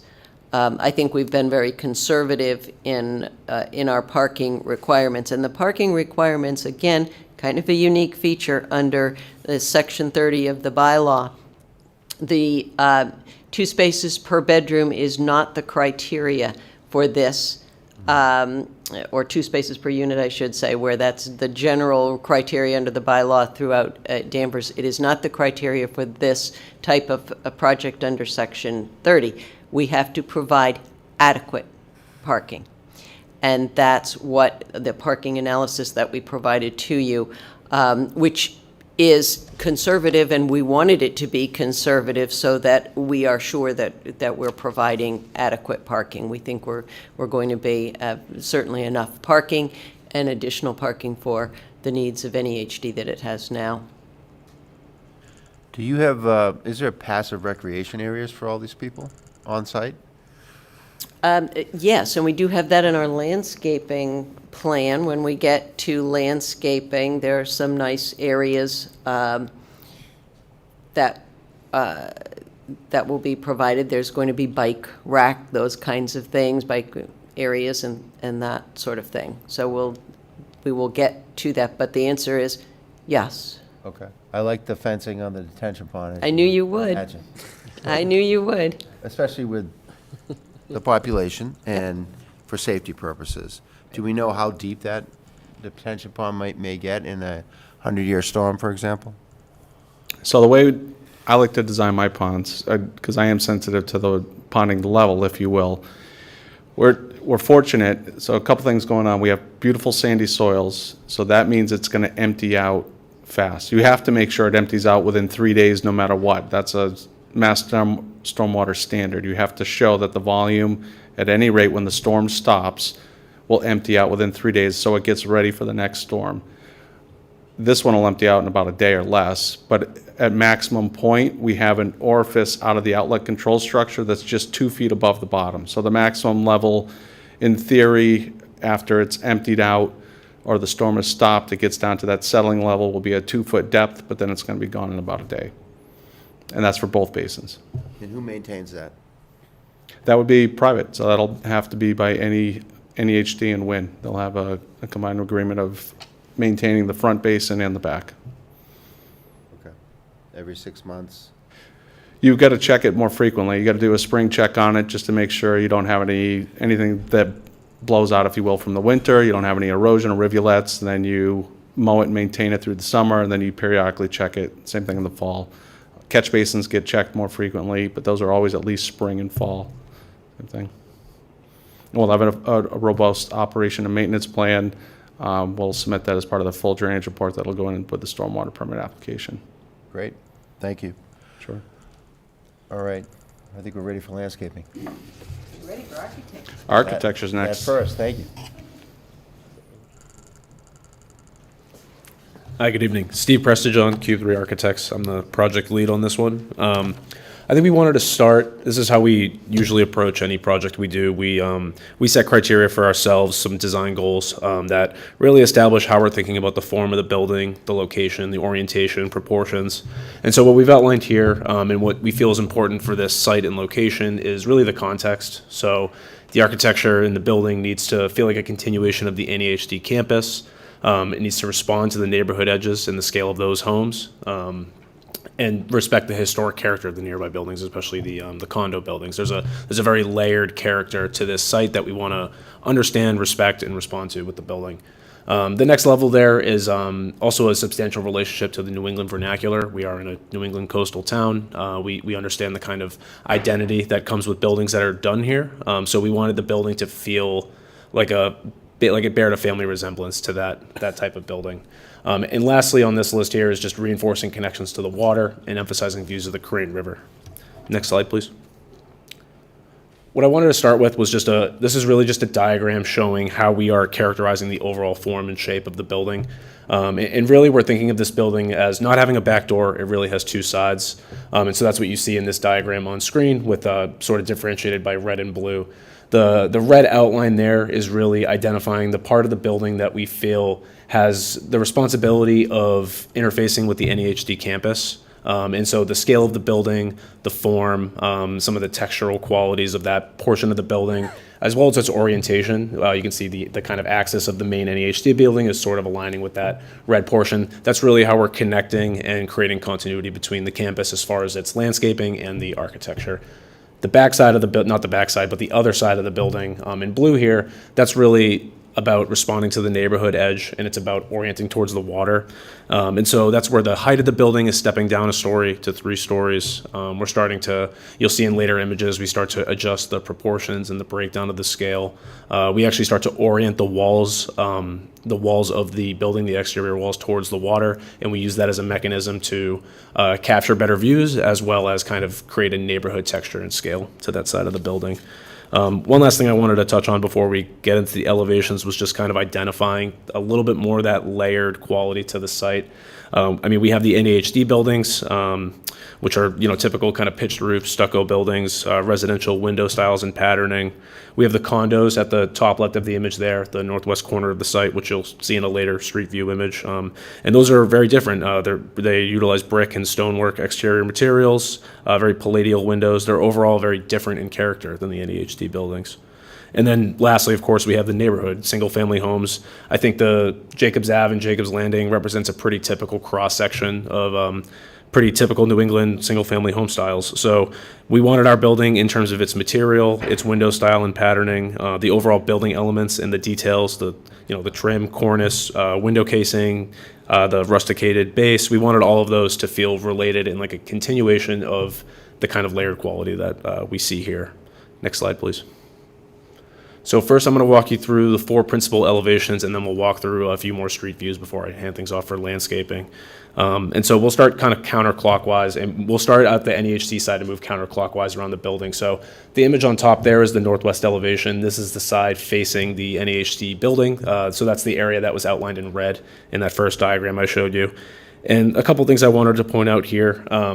We're really going for a color of the building it feels subtle, not too bold or overwhelming. So what we're doing to kind of break up the scale is rather than shift colors and introduce a bunch of different tones and create something that feels very visually busy, we wanted to be a little more subtle and utilize the detailing. Since we know this is a New England building, there's going to be thicker window casings, cornice lines, trim boards on the corners, lap siding, and so we're introducing kind of differences in those to create a more subtle breakdown. You'll also notice we're kind of differentiating the base of the building. The color of the stonework at the first level is shifting as the building steps. And so we kind of have a two-piece front towards the building. And you can see the drop-off there, the kind of white pillared structure in the middle of the image. That's where cars are coming in. It's a covered porte cochere where they can come in, drop off, and circulate back out of the site. And then as we move counterclockwise, this is where the height starts to step down. This is where we start to address the neighborhood edge. And so you can start to see here, you'll see better in some later images perhaps, you can see the kind of thinning out of the exterior wall that I mentioned earlier, the angles that are being utilized. We're doing a kind of repetitive, you can see the proportions start to get a little more flat. The way this wall is breaking down is we wanted to think of this side of the building as having kind of neighborhood chunks, right? Like groupings that feel related to a single family home, that feel proportionally relevant to the buildings that are at Jacobs Landing. And so that's what we're starting to do here as we move around the building. Next slide, please. That same thing is happening here. You can see those white bay windows, the orientation towards the water as we move counterclockwise around. And then as we come around full circle in the last image, you can see that's where the building is starting to move away from the neighborhood. The height is stepping up. Again, the details are changing in terms of their paint color. The base is starting to shift in terms of its texture and its color. And so we're really trying to treat this as differentiated chunks, but in very subtle ways that don't undermine the cohesion of the overall building. Next slide, please.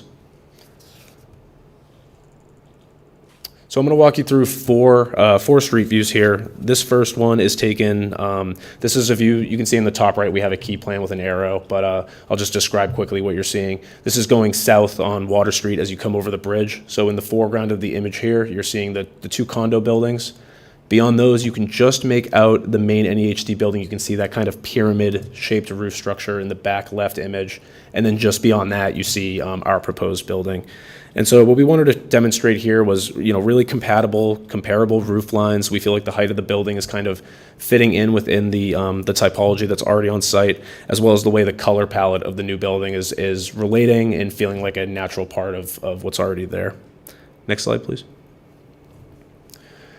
This image is further down Water Street, so this is taken as you enter the new curb cut at the proposed site entry.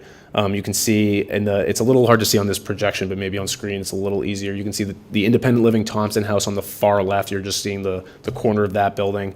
The NEHD main building is this beige building in Page Center, and then beyond that is the proposed building that we'll get into in a later slide.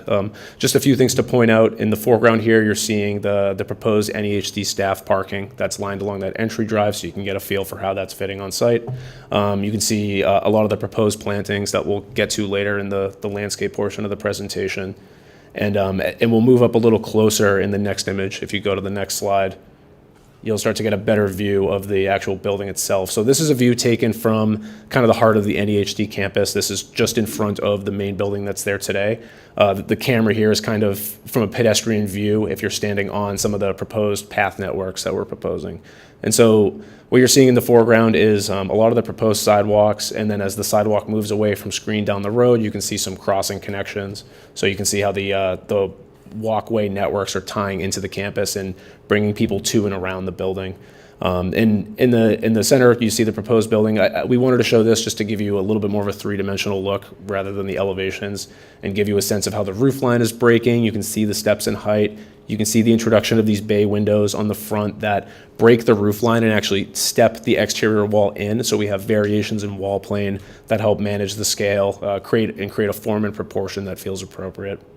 And last thing I'll mention, just to cap what we've outlined here, is you can see the kind of perimeter parking that outlines the site. And something I forgot to mention in the elevations is an advantage of that for us is really co-locating parking due to the population that will live in this building with an abundance of entry points so that people aren't having to get out of their car and walk too far. I think we have 4 different entry points around the perimeter of the building, kind of evenly dispersed around the parking. Next slide, please. This is a view taken from Jacob's Landing, so we're kind of flipping to the opposite side. You're seeing the kind of the opposite end of the building from what you saw in the last image. So you can see this is where the heights in the building, the steps in height of the building are happening. You can see the differences in trim color, again, really breaking down the scale. And I think something we wanted to highlight as a transition into the landscape portion of the presentation, and we can of course stop for any questions. You can start to see the proposed screening that we will be planting. We have 2 rows of evergreens here, just beyond the shed in the photograph here, where you can see it'll help A, screen the building itself, and B, screen headlights from any cars that are utilizing the parking field. I think that concludes the architectural portion. I'm happy to answer questions before we get into landscaping, or we can press ahead if you'd like. We might have some questions. Let me just check with the board. Gene, any questions on the architectural?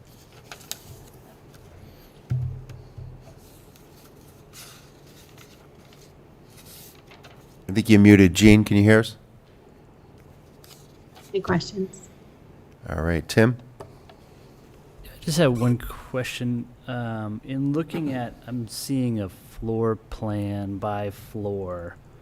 I'm just having a hard time reconciling the spaces that have 3 floors versus 4 in these renderings versus that floor plan. Do you know what document I'm talking about, Josh? If you can pull it up. Yeah, I was trying to. Got a long name. The floor plans in the big site plan set, right? Not. Yes. Yeah. Yeah. Hold on. Would Tim, would you like me to bring up the floor plan? Would that be Yeah, helpful? if you wouldn't mind, just because it shows more of a wraparound of the 4th floor, whereas the renderings show it kind of cutting off right at the front. Yeah, it's a little hard to read in the floor plans. I think the 4th floor plan will probably best illustrate where that step in height is happening. Yeah, if you don't mind. And then if the development team could just let me know what page of this would I'm be. seeing on page 6 of the document I'm looking It's at. probably a separate document, Josh. Yeah, it was a separate set that you may have I think there. I know what you're talking about. Okay, yep. Site renderings and floor plan. Yeah, there you go. Sorry about that. No worries. Okay, yeah, 6. So it should be A1.4 here. Yeah, so this illustrates where that step in height's happening. So you can see the NHD main building is on the left side. The drop-off here is on the left side of this page. And so essentially that main bar of the building that faces the campus is a 4-story portion.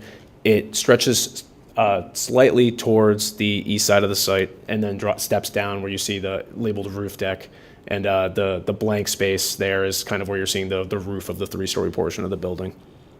So But when we're looking at the renderings here from the front, it appears that it drops to 3 floors facing from the front. Maybe it's just a perspective issue. But if we go back here, see how it looks like it drops Right. to 3 floors on the right there? That doesn't seem to reconcile with the other floor plan. Yeah, I think there's probably a little bit of mismatch between the plans and renders. So I think that's something we'd have to resolve and then provide you with new images. Would you expect the renderings to be more accurate or the floor plan here? I would think the renderings. We would revise these plans to match the scale that we're showing in the renderings. Got it. Okay, Yeah. thanks. No other questions? Thank you. Lou? Yeah, so just a question, in terms of looking at the renderings, and the one I was looking at is the one from Jacob's Landing. And so I guess the question I had, so is that it appears to be 4 stories from that view. Is that right? Or is it 3 at the side that's facing Jacob's Landing? Yeah, this is another instance where the plans and renders may not be totally hand in hand. So I think if we jump back to the floor plans, Josh, that bend in the building, if you keep that in your mind, where you're seeing the black trim board, Okay, that's really where you're seeing that 1-bed unit where the elevator is at the top of the plan. okay. And that's where the step down is happening. So in that image, you really should be seeing a 3-story portion. I You should see. see the building stepping down in height. So the side that's then faced, so that view that we had in the rendering of Jacob's Landing, which looks like a straight 4-story, you'll see the step down instead. That's right, and everything to the left of that would be 3 stories. So the portion of the building that's obscured by this house would all be a 3-story height building. Okay. And a question I guess I had, just with these, I mean, this is, in terms of architecture, I mean, it appears even from this rendering that it does appear to be pretty close in terms of at least physically close distance to the residential neighborhood. And I guess a question I had is, in terms of noise. I mean, what's planned for? Are there going to be whisper quiet Mitsubishis splits on the roof, or are we looking at larger conventional fan type HVAC systems? So this will be a passive house project due to DHCD requirements. So what we'll have on the roof, we'll have sort of typical split condensers, and we'll have air source heat pumps that will meet a lot of the kind of environmental requirements, the energy requirements of a passive house project. Sure. The noise levels are pretty typical for a residential building. We would have parapet screening, and of course the screening around the site with plantings and things like that. So I don't think we haven't done a deep study into the noise levels that will be generated. We wouldn't expect them to exceed a typical building. Right.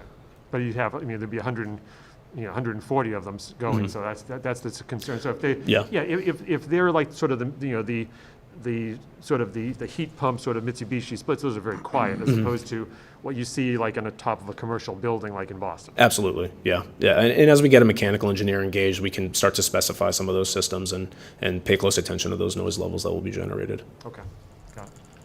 Thanks, I have nothing further, Jim. Thanks, Tori. I just have a clarifying question, following up on Lou's and Tim's. So it sounds like you're saying in some cases the renderings are more accurate and in some cases the floor plans are more accurate.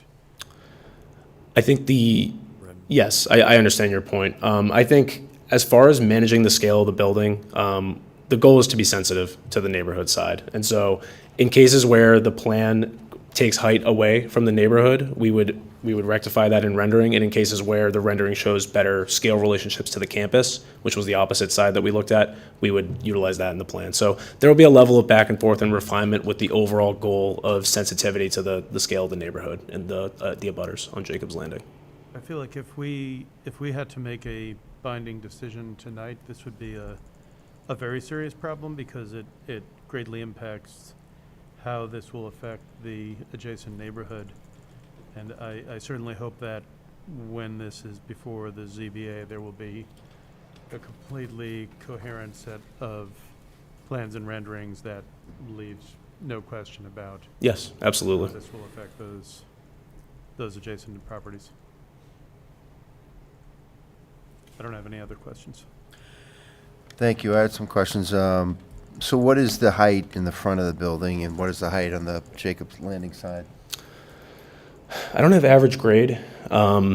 So but the 4-story portion kind of from finished floor of grade, we would assume roughly 48, 49 feet. We would have a little bit of extra height on the ground floor. The Jacob's Landing side would step down a floor. That would be around, I'm just doing math in my head here, that would be around 34 feet. Does that include, as we mentioned, are the HVAC and so on, elevators and all that going to be?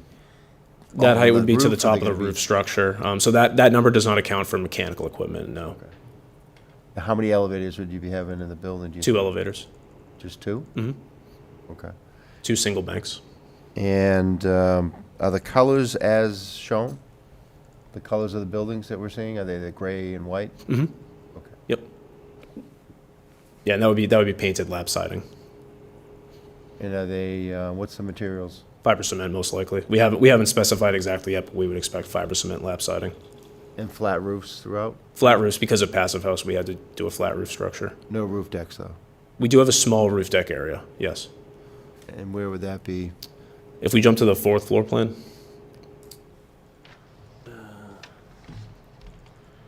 Where you see roof deck labeled, kind of at the top of the image there. So facing away from the neighborhood? No, Facing towards. Facing towards. Yeah. Because it would be utilizing the step down in building height, that's where the roof deck would exist, just as a natural location. Can So you just point it out for me? Yeah, Just- sure. Yeah, it's right there. Oh, You see that? Jacob Landing being over here. That little spot? what's the purpose of that? Roof deck? An amenity for the residents. How many residents are we planning on putting on the roof? We would have an occupancy limit, so there would be no more than 49 people in that space at a given time, but we wouldn't expect it to ever hit that number, but just as a hard limit by building code. So they would be 49 feet up, 35. 35 on that level? Mm-hmm. Assuming it's going to be fenced. Of course, yeah. I mean, we usually utilize parapets for the guardrails, just as a way to not introduce something distracting onto So are the... we going to have seating up there? I'm just, Yeah, we would expect seating. It's really to overlook the river, and give residents that ability to go relax on the roof and kind of enjoy that view. Yeah, we would expect basically lounge seating. We wouldn't really expect anything too robust out there. seasonal? Yes. Was there thought given to making the building more square, if you will, than, I guess, pentagon or baseball home plate? That really came from the iterative process that Jesse described earlier. We initially had a very, excuse me, can I have my water? This looks like a home plate, too. Sorry about that. Make sure that's right. You got it, We initially had a very rectilinear building. It was, the plan was actually open-ended. The back sort of had 2 separate legs that didn't meet. Due to the site constraints and the kind of limited availability for building footprint on the site area, it led to us eventually kind of enclosing this into a donut shape. And just due to the shape of that site constraints, the sight lines, the 200-foot riverfront, the wetland buffer, the electrical easement, it kind of pushed us into this shape as a way to have the most condensed footprint we can, A, for the user group of the building, and B, to be able to fit parking around the perimeter of the building. I guess the point of my question is, you know, you're seeking a variance to go up 2 levels. You're 50 feet from the abutters at that point. If we pull back 50 feet, could we move the building either forward 50 feet or take the point off of that pentagon, if you will, and make it more square to maybe give us a 100-foot buffer from the closest residences? Because now they're going to be looking at, 3 to 4 story or 49-foot high building, and during the summertime, there might be a little cocktail party on the roof that they may have to endure. Josh, would you mind going to the appendix of the slide deck? We have a slide titled Distance from Abutters. Right there. Yeah, right there. Yeah, so it's a little hard to read on screen here. Our closest point to any abutter is 136 feet. The 50-foot offset is from the sight line, but as far as distance from the actual That's abutter, to their property line. it's to their house. No, yeah, that's to Oh, the house, yeah. but the property line is 50 feet. Right. Right. So if they're in their backyard, the building's right there. So I guess the question is, you talked about the potential of maybe looking at, or you did look at it. I guess I'm just wondering, did you explore perhaps pushing the building back a little bit closer toward Water Street and away from the abutters? Could you do that with your design? And I guess, I imagine the interior is more just a meeting space, or what's the interior of the donut, if you will? That would be a courtyard, an at-grade courtyard. So could we sacrifice some courtyard to be a better neighbor, is the question. It's a possibility. That also comes with loss of units. It comes with loss of square footage in the building. I think the concern with really shrinking the courtyard is the closer that gets, the more you have units looking into one another in the courtyard. We try to keep a certain distance between faces of the building, just to keep, A, to make that courtyard a desirable space, and B, to protect the privacy of the residents. Well, there's curtains, but I mean, what's the size of the courtyard from one end to the other from the? It's about 80 feet. Okay. Which is standard, yeah. If we reduced some of the height, then we'd get less need for all the parking. So maybe we reduce some of that parking circle in the front and those extra parking spaces for overflow, push the building up that way a little bit away from the residences. I mean, I think you could make it work. So I did look at that. Yeah, There- I'm just. There's actually, there are quite a few structures related to the roof runoff, I'm assuming, for the existing NEHD building that are right where those, if you can see those 3 trees along that side of the building. So I've got the new edge of pavement and sidewalk as close as I can get to that edge or that side of the NEHD building. So that was a starting point for our travelway, and then that bank of 10 that you were just referring to, I looked at those. We actually have to do a fill in that area to make those work, and then I graded down to see if I can meet the grades that are at the bottom. We still need to do a little retaining wall to make that work, but I really am as far towards the NEHD building as I can possibly get with that edge of pavement and parking. And then when you start to do minimum turning radius for fire trucks, for ambulance, that's what drove that outer circle, if you will, of the pickup and drop-off area. That's what set us. That's what really, I pushed as far as we could go, and that set the footprint that then pushed us towards the back. I did look at, obviously, you can see the screening that's on there. That's all existing vegetation with a real steep slope that goes down to those abutters. They're never going to clear those trees in their backyard, and there's no reason to. It's just a slope area. It's not a usable area. So we feel good about the existing level of vegetation and screening, and then what we were going to do to supplement that for the next closest abutter where it starts to open up, if you will. But it's kind of hard to see, but they have an existing landscape feature that's an encroachment of about 10 feet into our property. So we didn't want to force them to have to move that, so we were sensitive to that, starting at the limit of where that encroachment is and grading up to our site. So we were trying to work even within the constraints of where their encroachment is for their landscaping, figuring they're not going to take that out or try to move it. So we feel as though we've kind of taken that all in and again try to address it and be sensitive to it. Okay. Thank you. I think that's all I had at the moment. Thank you.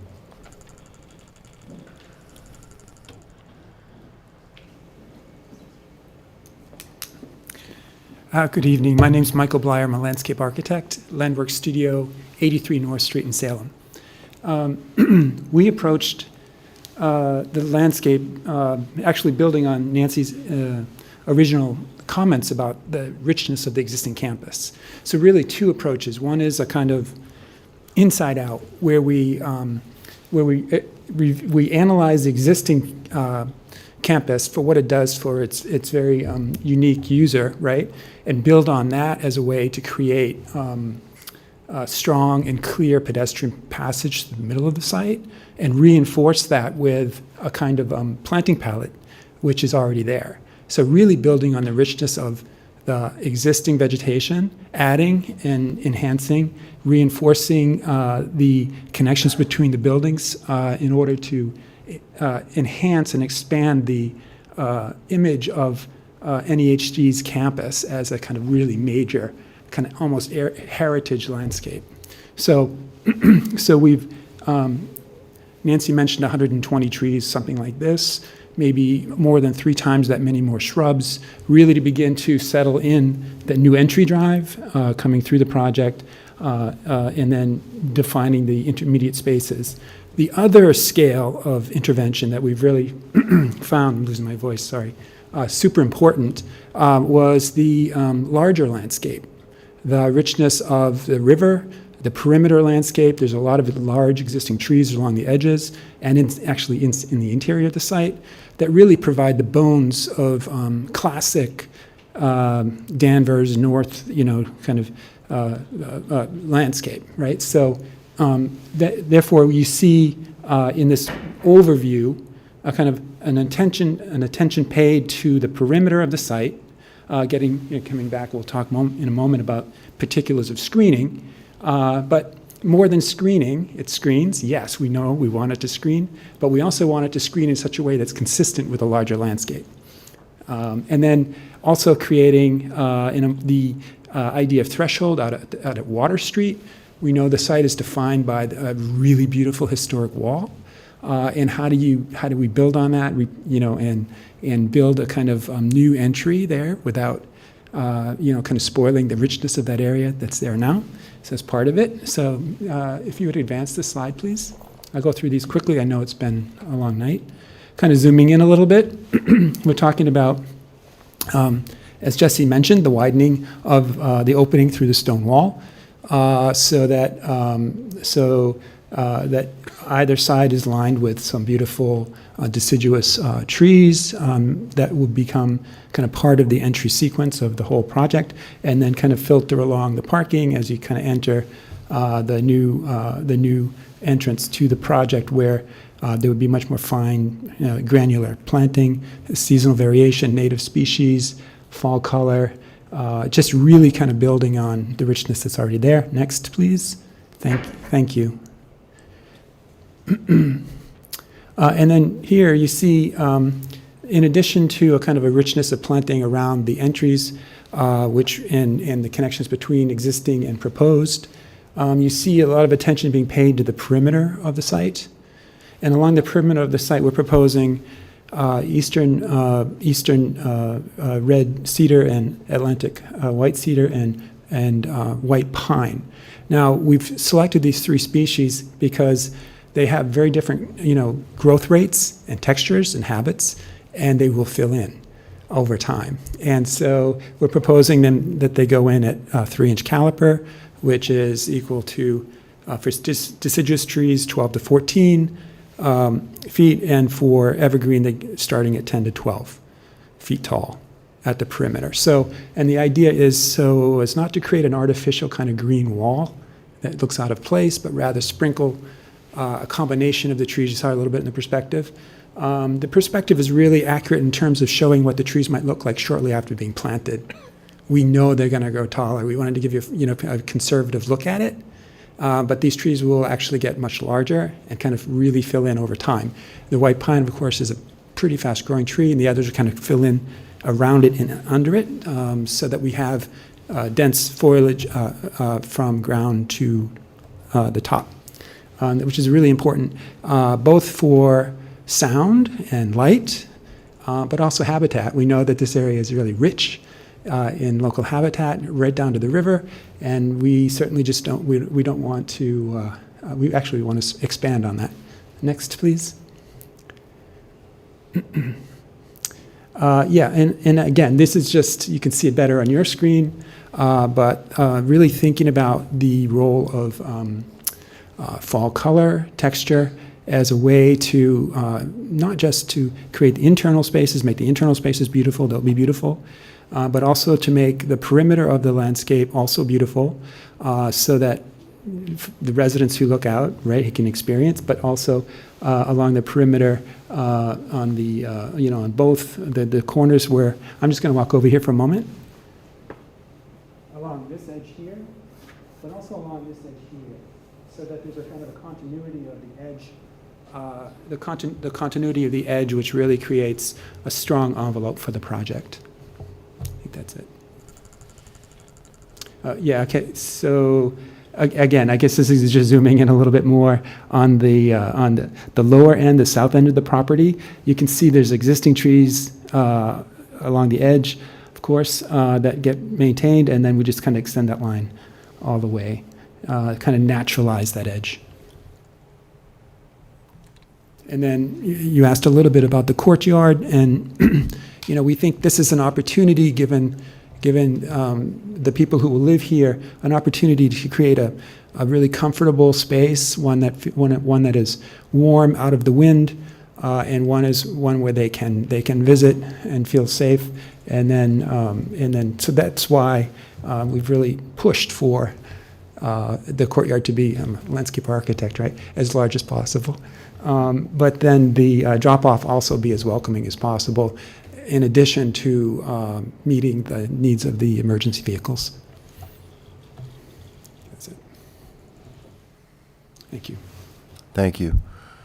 Questions? We might have a couple questions, sir, just before we let you sit. Gene, questions regarding landscaping? No. Tim? No questions. Tori? No questions. Lou? Yep, couple of questions. With respect to the, will there be a plan in place for the care of the landscaping and the plantings? I mean, Danvers has had, as a lot of people know, we've had issues with droughts and such, and so I wanted, are there plans for care of them just to make sure that they thrive? And then in the same token too, looking at the location of some of these, of especially the trees, I assume that they're going to be allowed to grow. And so then 10 years from now, when someone on the fourth floor says, I can't see the water, cut it down, they won't cut it down. Right. No, the notion here would be that, there's the existing vegetation, the deciduous forest to the north, is really kind of the tone setter. And so the idea would be to get that to extend up, get those trees as tall as possible so that one wouldn't want to really cut them. But in terms of the idea of the maintenance, right now they have quite a robust existing landscape. And it seems as though, that it's really loved. And the notion of that would be to extend that sort of thing into the new component layer of the project, yes. In terms of also just, and just not knowing how, how the current landscaping is taken care of, is there well water that's being used? I know a lot of old estates used to, frankly, you'd use well water back before you had town water. So is there the availability of well water on site to be able to take care of at least part of watering, or would you be tapping into town water? This should be drought resistant. Drought resistant plants. Is it sprinklers? I'll speak to that. We've been doing our research on putting in an irrigation well for just that purpose. And it looks like from the regulations that we looked at offsets, standard offsets from property lines, 10 feet from utilities. It doesn't seem to be an issue, so that's probably going to be something we'll pursue, is to try to site an irrigation well within local guidelines. Okay, and you said, and these plants that are being used as well, these are drought resistant plants as well? You're reading my mind. Yeah, I was going to just step in on that. The notion here would be that irrigation would happen primarily in the first few seasons, then taper off, because we are selecting plants which are native, local, and drought tolerant. So that's the long-term goal for the project, yes. But you'll also be exploring an irrigation well, which you're going to at least be able to get the new plantings going, and new plantings, I guess, as you move along. Yes, and to get us through those drought periods as well, certain other times. Okay, thank you. All right. I just had a question maybe for you or the engineer as to the grading and how it relates with the neighbors, just so we can let the public and the board know.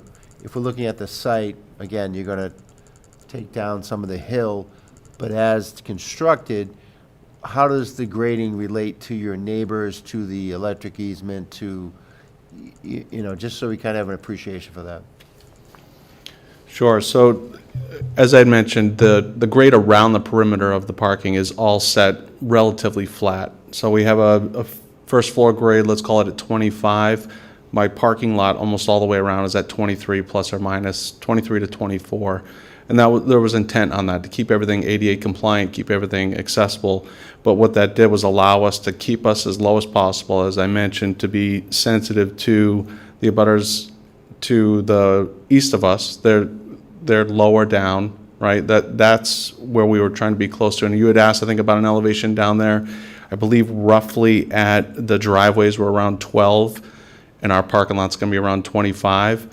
But what Michael did in his team was they designed the landscaping to be up right on the perimeter of the parking. So you have all the trees and vegetation. It's a twofold approach. You have trees and vegetation right at that 25, which will help screen directly in front of the cars, but then following with the grades going down. Because it essentially goes from that closest point of the building, from there, that's kind of the height of land, it starts to go down existing grade all the way down to the river. So you're getting down to the river where you're zeroing out, let's call it. But we have trees all along that stretch to help buffer as you're going down the slope. So it's a twofold approach, at the high level and then one at the low level. And then on this street, is that North Shore Ave? And that, they're at a higher level, a little bit higher. So all the existing grades, it's from the southeast corner, if you will, right where there's a connecting piece of our property that goes out to Jacobs Lane there. That is the height of land, if you will, and it comes down at a northwest grade going down to that wetland. That wetland's there for a reason. That's collecting all of the local topography runoff, which is coming from those abutters. So they're higher up than us, and that's the same thing. We're putting the vegetation up on their line, so they've got it immediately adjacent to them, which is makes it more effective versus putting it down at the parking lot. That's not going to help them as much in that case. You don't need to do a retention pond or anything down there, because it's already... I looked at doing that, but honestly, I was getting to kind of impact that buffer zone a little bit too much to make it work, and I had it to be able to where I could pick up the stormwater if I kept it flat and bring it all the way around the building. So it was a little more infrastructure, but it allowed us to get all the runoff to the other side and not get into the buffer zone of that wetland. And what goes on in the middle there? Is that just overgrown grass underneath the electric easement? Is that used by anyone, or? I don't want to tattletale on N-Grid, but they've got some vegetation trimming that I don't think we would ever encourage, but they have the right to, because it's underneath their lines, so they come in and they cut down anything that gets remotely close to their lines. But is that accessible to your population? No, it's a field. I mean, if someone wants to walk out into the field, you can kind of get right up to the edge of the wetlands, but it's not going to have a pathway directly to it. But it's not fenced? It's not fenced, no, sorry, it's not fenced. That's right. So there's a fence line that follows almost exactly with that abutting property line to the south. They all have gated access to come into that field. There's only 2 abutters that don't have fencing at all. They have free access into that field. And what do they do in the field? What is there? Maybe walk a dog. I don't know. Is it used for recreation? No, it's. I don't think it's too N-Grid would overgrown? want to know of anybody doing anything in there that at least they don't have a say on it. That's why we've been very careful to talk with them, show them all of our encroachments within the easement, understand what they're sensitive to. So we're going to go through getting the formal. It's kind of like an agreement, but they don't own the property, so we don't technically have to get their permission, but obviously it works better if you do work with them and try to understand what they need, because they can always come in and tear out anything underneath their power lines or within their easement. So we're trying to design things that we know will last for a long time. Does it make sense to fence it or no? No, they don't want anything that's metal underneath there at all or in close proximity. What about fencing on the other side as it abuts those neighbors to give more of a screen in addition to the landscaping? Yeah, it is something that came up during the neighborhood meeting, but 2 different opinions, right? Many different opinions. Some people enjoy the view of the big meadow, actually, and others like their own fence. And some of them have vegetated screens. There's one beautiful row of, it's just arborvitae, but it's 20 feet tall now. There was mixed reaction to, I think someone suggested maybe a singular fence running the whole way. There was pushback from others saying they didn't, maybe not. So it was kind of more of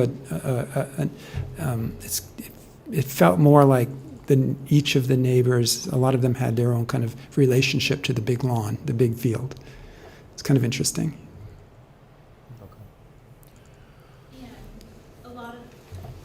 Please use the mic, thank you. Several of the abutters on Jacob's Landing also have encroachments in their backyard onto actually our property. And so what we're trying to do is, as we've said before, not disrupt those encroachments and not make them remove any trees, remove driveways that encroach onto the property. And we've thought about that as we've designed this. And I think that potentially adding that fence, it would run along the property line, which would then potentially cause some disruptions to how they're currently using the land outside their backyard. Would you be worried about adverse possession at some point? No, because it's land court, and actually that doesn't exist with land court property. So don't have to worry. It's kind of one of those things, they can keep it there. If we don't need it, they're using it. So we're trying to be sensitive to it. Okay. I'll just point out along those lines, as long as we're talking about and our sensitivity to our abutters. If you notice on the overview site plan that we had originally in the first slide deck, there is actually a neck that goes down from this property down to the side street there, and that is not something that we're proposing to use, either for an access point, which would certainly impact that residential street, nor are we proposing to use it for construction vehicles. All construction vehicles would be accessing the site through the new entrance. So when we talk about phasing of construction, the first thing that's going to be constructed is going to be that new access drive. So then the folks can come in, the construction folks will come in that way. So we're not proposing to use the neck that goes from the NEHD property, which is part of the NEHD property, down to Jacobs Ave. So that's an important point and an important consideration that we've added into this whole layout when we've been sensitive to the abutting properties.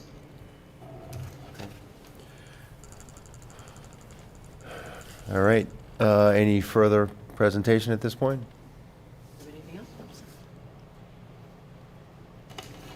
I could add that there will be no outdoor audio. Just, you always ask. You haven't even asked me about that. Well, considering, Anyway, just a little concerned about so there will be no Tuesdays at the yacht club on the roof, so you won't be blaring tunes on the roof deck? no. We've given you a lot of information tonight. I think we've given you, hopefully you feel as well, a very comprehensive site plan presentation. And we are asking for your recommendations, and to the extent that you have those, to the Board of Appeals, so that they will consider those during the course of the actual public hearing. Okay. This is a public hearing, so I would, at this point, invite the audience to speak. If you would, please, once you're recognized, come up to the mic, identify yourself, and then we can take some input. I did want to clarify, this is not a public hearing. Yeah. This is all right. just to clarify. It's public hearing, but no audience participation. It's a public meeting. Public Right. meeting, so. So you can entertain the public if. Oh, sure, you absolutely can. I just Wish of wanted the to be board. clear, this is not a Oh. public hearing, and therefore Meeting, a butter yes. notice wasn't required or given for Right, this right. meeting. This is an informational meeting. If Mr. Trask, in the back.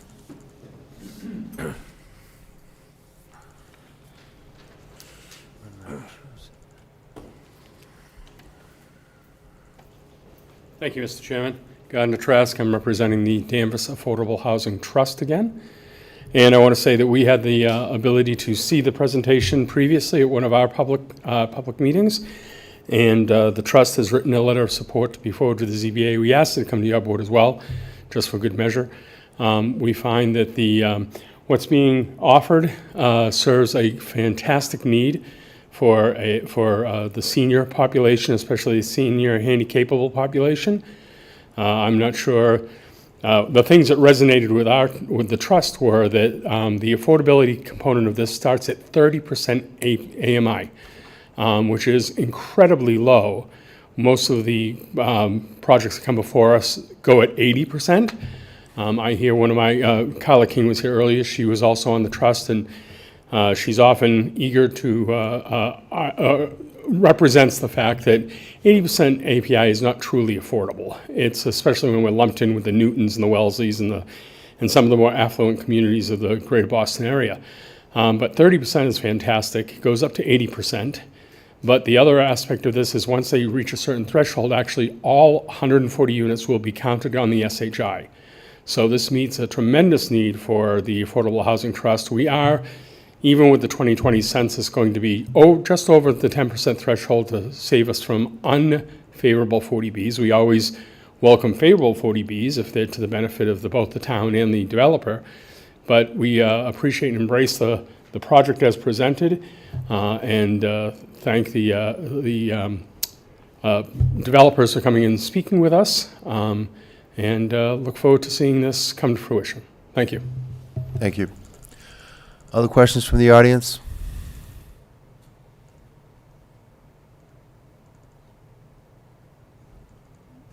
Mr. Daly, if you would, come to the mic.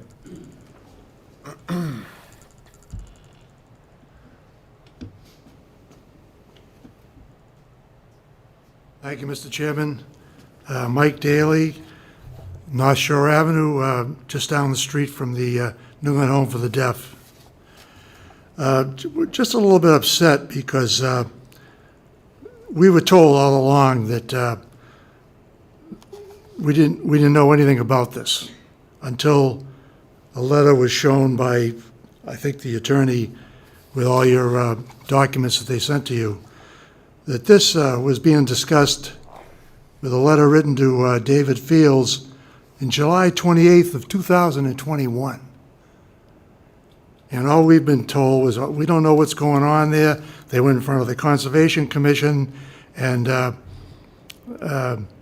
they didn't know anything. They were only concerned with the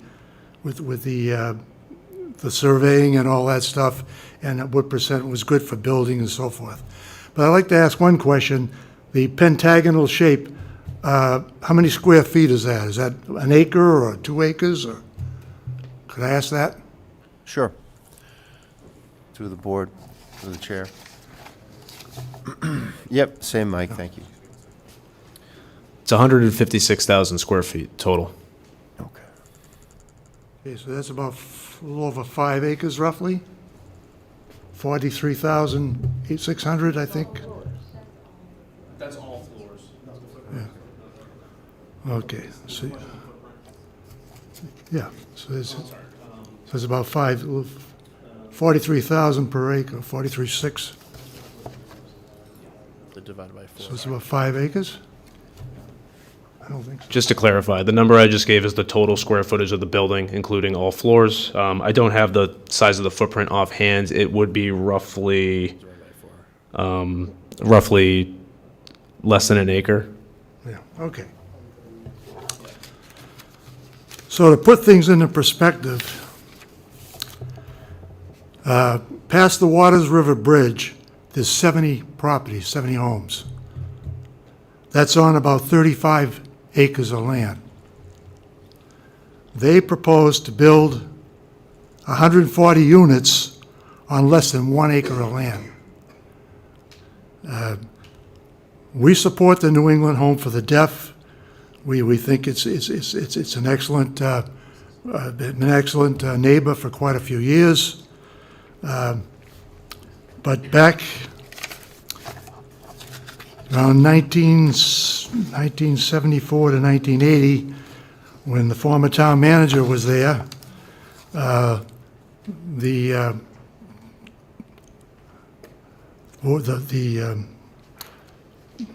getting confused now.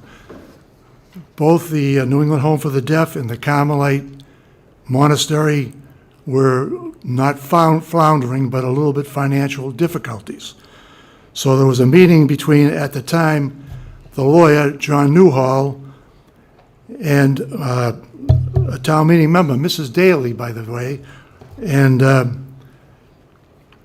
they had a meeting with the head of the New England Home for the Deaf at the time, and they decided that they were afraid they didn't want any development because they just built the Thorpe School and it ran way over in development funds because they had ledge there when they built. So it cost them a lot of money. So they determined to change the zoning from Residence 1 to Residence 2. And that passed town meeting back on June of 1982. And there was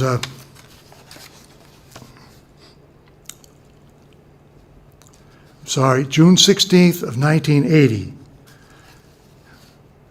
And it said, as you already know, no more than 2 stories high and no more than,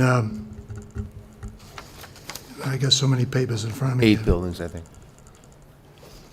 No more than 2 stories high and no more than, was it 30? I lost my train of thought. But anyway,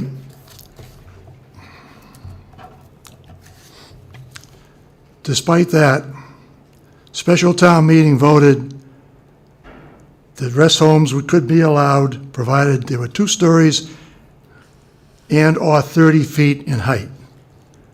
Residential in character, not a monster, and not non-profit rest homes.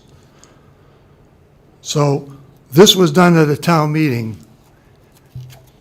and I think that something this big, as a matter of fact, last night at the Board of Appeals, one of the members kind of stated that this project and other projects like this I are think so you're out of large. order, Mr. Daly. That comment is out of order at this point.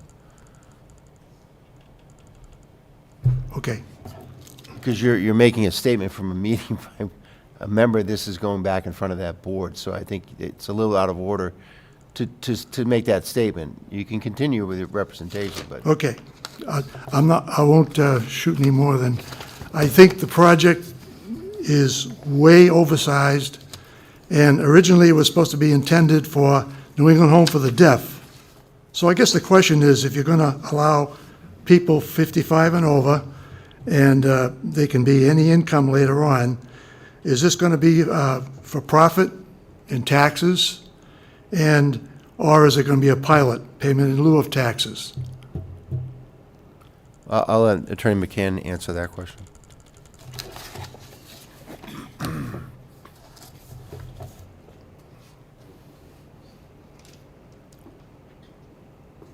It's not relevant to this discussion with regard to site plan. There is no restriction for profit or not for profit. This is on the New England Home for the Deaf campus.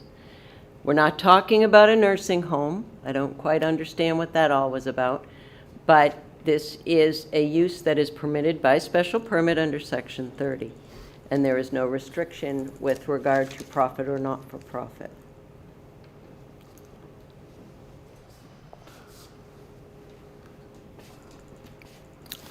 I think I'll save the rest of this for the Board of Appeals, because they're the ones that are going to be voting on it. And to you, the chairman, I just want to ask, is it kind of strange to you, because you mentioned that the other night, that, why aren't we voting on this? And it's just going to the Board of Appeals? Well, I Because you usually do the site plans, don't you? No, I appreciate you gave us the history on that. That zoning article predated my time on the board. Yes. I was just I was still in high school, I think. But I appreciate you giving us the history on that, and I think, like any zoning bylaw, I mean, they have the opportunity to seek a variance to that bylaw. And I understand the justification for it, and it's good information for our board. I appreciate that. And for, people voting on this and looking at it and looking at alternatives to maybe what's presented. So I appreciate that. Thank you. All right, I think I'll stop for now. Thank you. Other questions from the audience?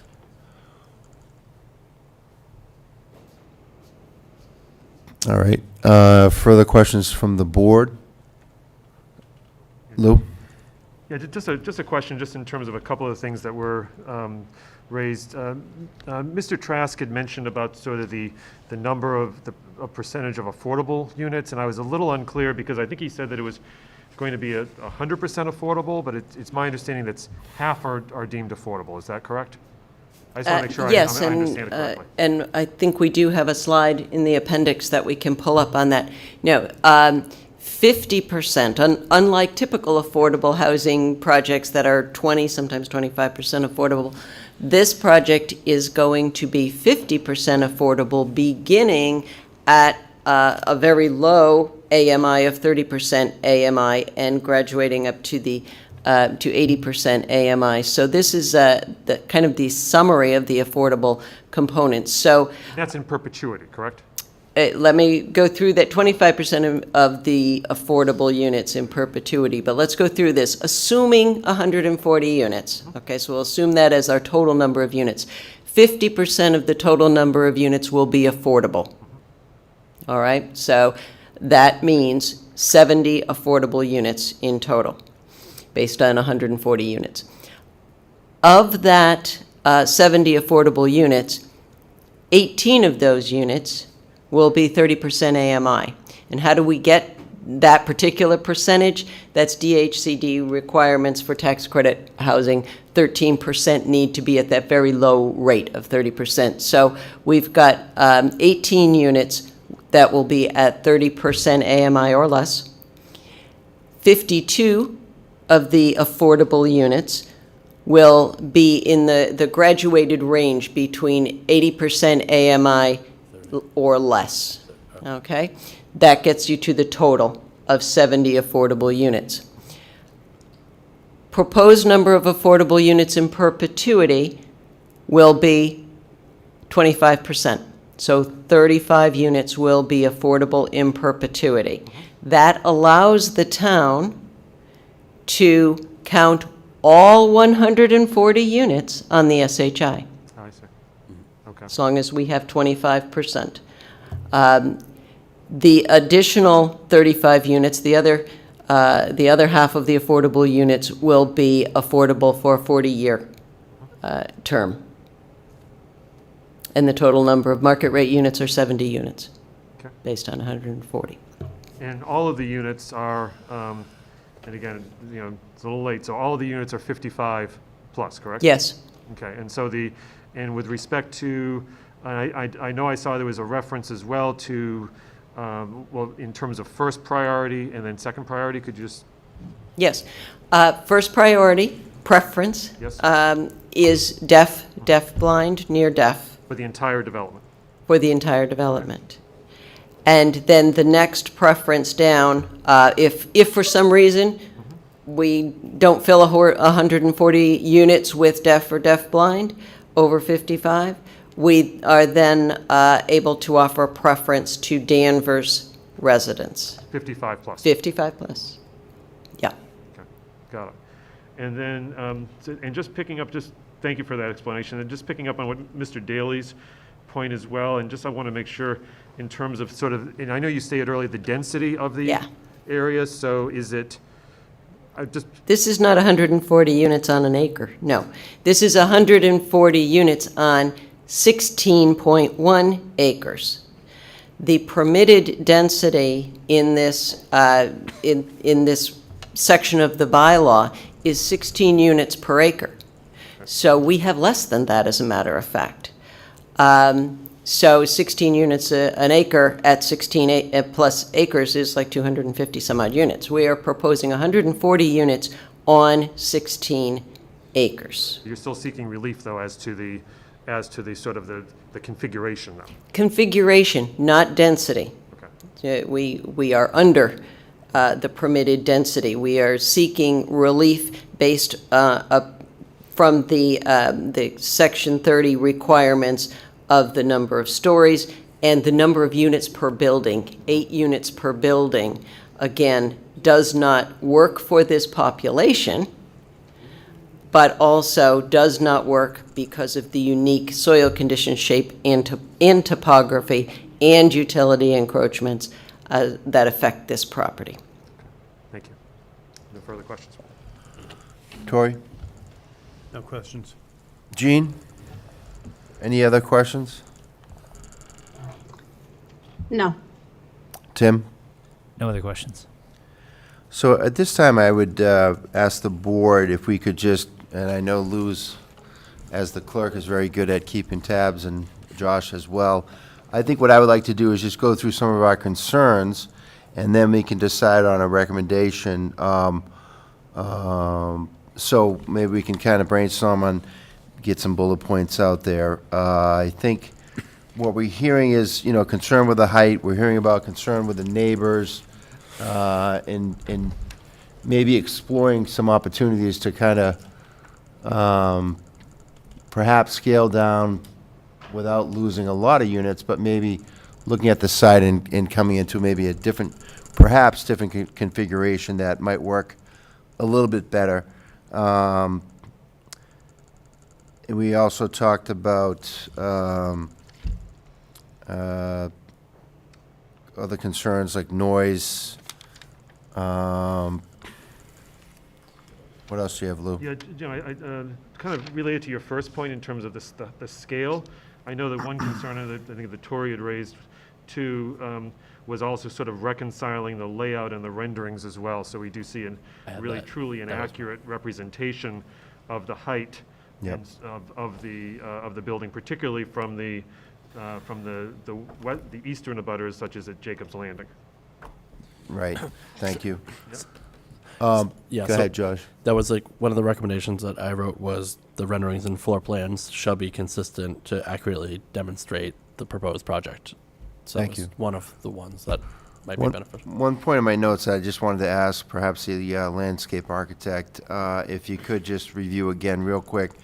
The snow storage areas look extremely thin around the perimeter. You've got a lot of impervious surface around the site. I'm just wondering, we don't want you to dump it on the landscaping per se, but if you could just, or the engineer, if you could just highlight those snow storage areas and make me feel comfortable. Sure. So we did indicate that on our plan set. It is in the landscaping sheets where we highlighted areas that were kind of gaps, if you will, between the landscaping. We want to obviously be sensitive to that.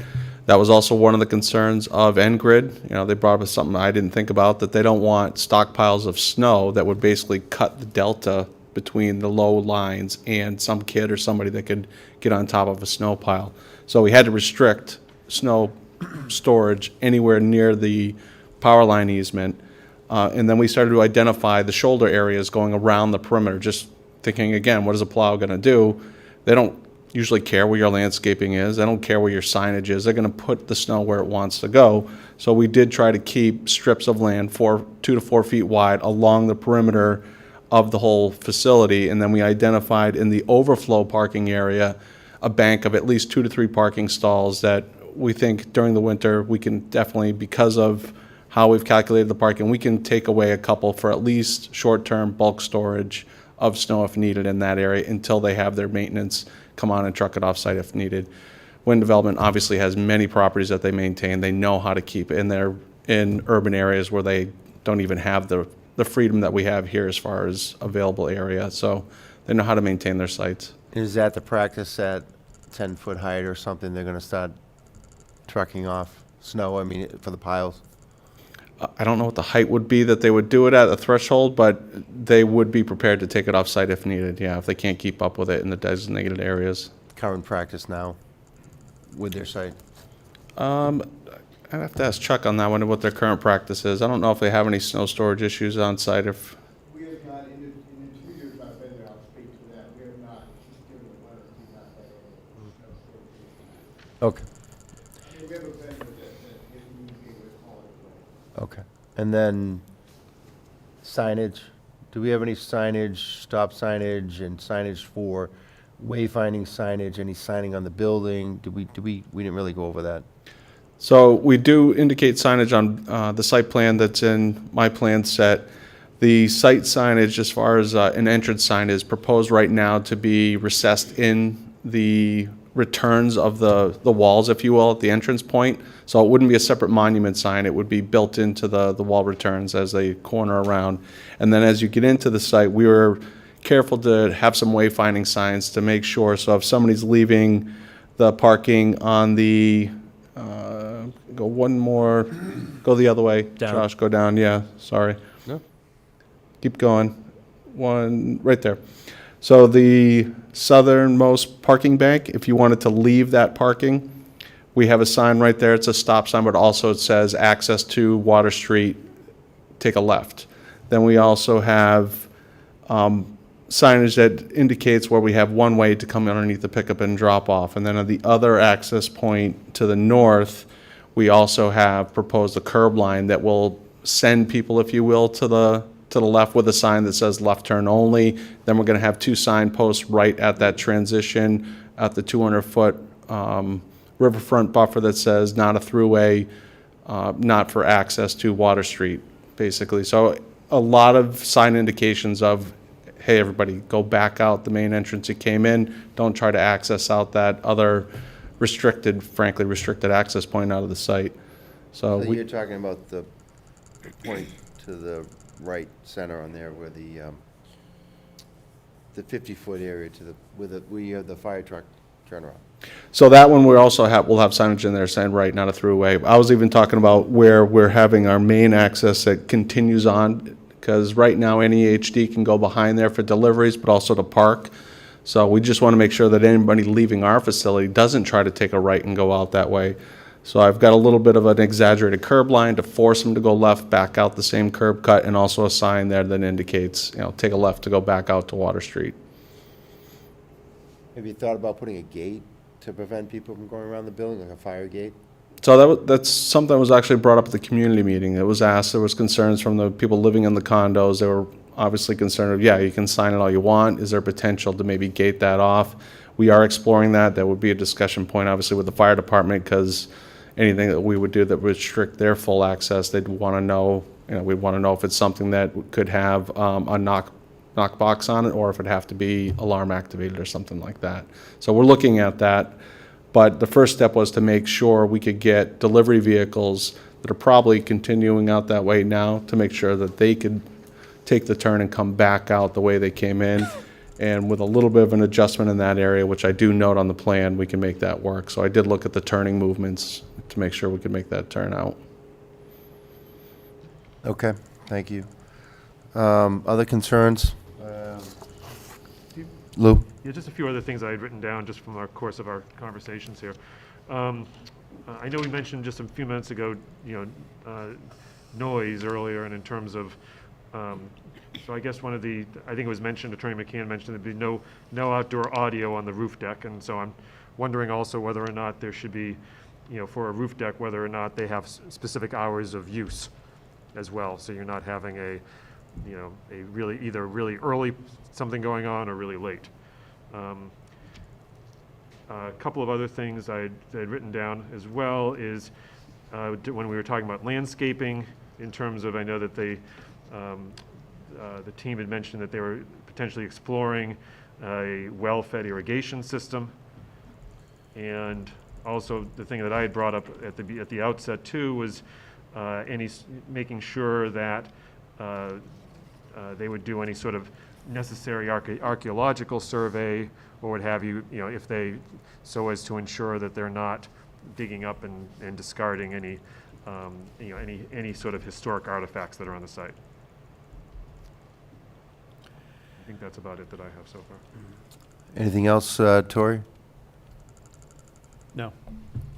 Tim? Nope. Gene? I think No. we've reviewed this to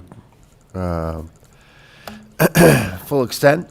At this point, I would ask the board to consider, the question is, do we provide a positive recommendation for the for the site as shown, given our concerns, and I would kind of poll the board before we vote. Tori, do you have any input on that? I'm in favor of recommending this. Okay. positively for the ZBA. Lou? Yeah, I'm in favor of recommending it as well in view of the, in terms of, in terms of the positives with respect to the, particularly in terms of the affordable housing piece of it. However, I do have the concerns that we've spelled out, particularly as it, as we just talked about a few minutes ago, particularly as it relates to sort of the height of the building, the closeness to, proximity. So I'm in support of it with concerns that we pointed out that I would like the ZBA to address as well. Tim? Similarly, in support with the conditions and concerns that we raised. All right, and Jean? Yeah, same, support with conditions.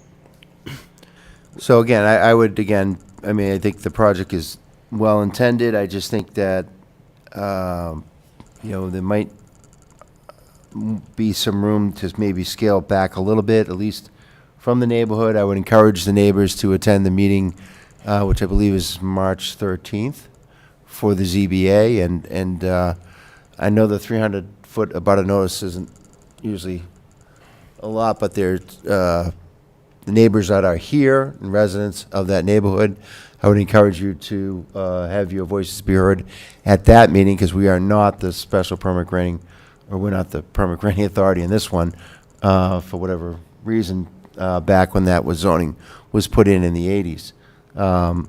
So it sounds like the board is recommending a positive recommendation with conditions and as stated.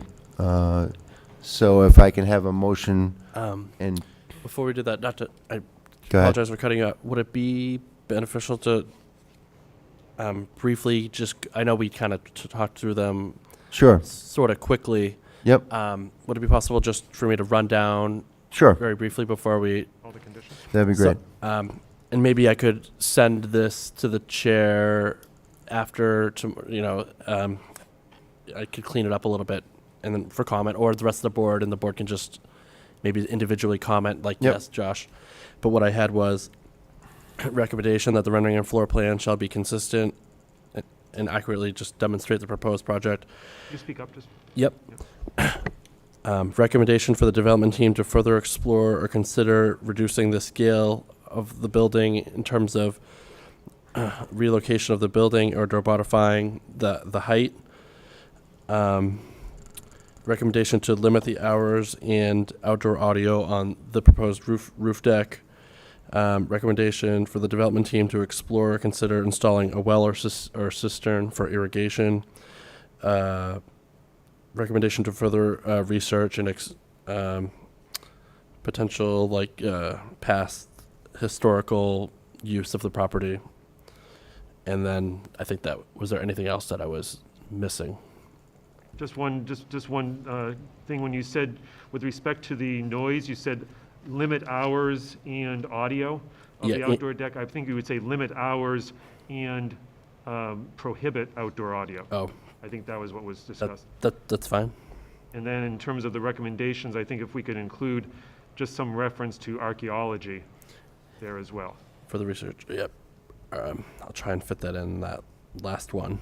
Which Write- may include write an it better archaeological survey or something. tomorrow. I mean, it was indicated as well that the MHC requirements, but potentially that because of some state and federal requirements, that would possibly be necessary anyway, but we just want to be clear. Sure. And so I'll put this together. Maybe I'll send to the board tomorrow. If you could just respond to me individually or through the chair, if it accurately represents what was said tonight. Yeah, I think we could make a motion just to forward it, if you want to make a motion, Lou, subject to conditions as recited. Jim, can I make a comment? Sure. I'm going to suggest that we not recommend reducing the scale or the siding, because that would basically require a complete redesign of this project. And there is a really legitimate need for this affordable housing. I think the other recommendations that we're suggesting are very reasonable and minor and could have an impact on the livability of this project. But I would suggest removing that one recommendation to reduce the height and change the location.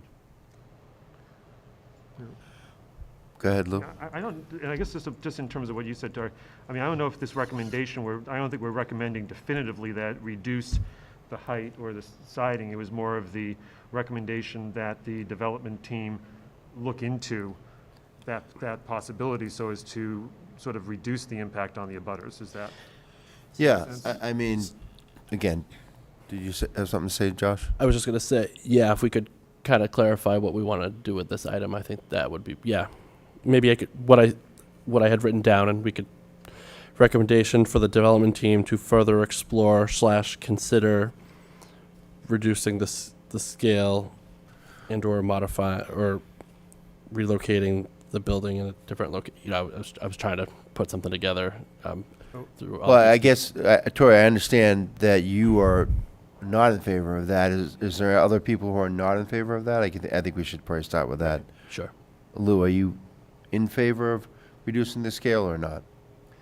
I'm in favor of the language as stated, of having the development team look into, to review the, reducing the scale. All right, Tim? Well, maybe it's helpful to clarify what we mean by scale, because I think, Sure. to Tori's point, right, the number of units maybe isn't what we're talking about, but you brought up points about potential shift of the shape or the size to limit the sort of amount of encroachment onto the abutters. That could be what we mean by scale as opposed to units, because I'd agree with keeping the number of units, but if there's a way to limit especially with respect to the renderings and where is the fourth floor, is it set back this much or that much, clarity about exactly how big it needs to be and does it have to be that close to the abutters to support that many units, I think is where they could potentially explore more. Okay. Jane, do you have a comment on that? I think what Tim said aligns with how I'm feeling. I don't think they should try and reduce the number of units. Okay. Well, I think they should, look into it, as we said, reducing the scale, and if they lose some units as part of that exercise, I'm not sure it's a bad thing, in the sense that there's a give and take with the neighbors, and obviously we have some neighbors here, but I'm not sure if we have a full complement of neighbors. But that'll be determined, I guess, at the next meeting. So I guess the board is a little bit split on that issue to a certain degree. But I think it's a concern. I think we're voting on passing on concerns, and we're not recommending wholeheartedly approve this. We're recommending we're moving it forward, and we have concerns. What is, as a, simplifying it, saying, recommendation for the development team to further explore, consider reducing the scale of the proposed building, and kind of leave it, is that too strong? Well, the scale, size, number of units as it impacts and relates to the neighborhood. I mean, again, it's a consideration. And again, they're going to be facing the same exact scrutiny at the next meeting, so it's just we don't. Can I make a recommendation for you to consider?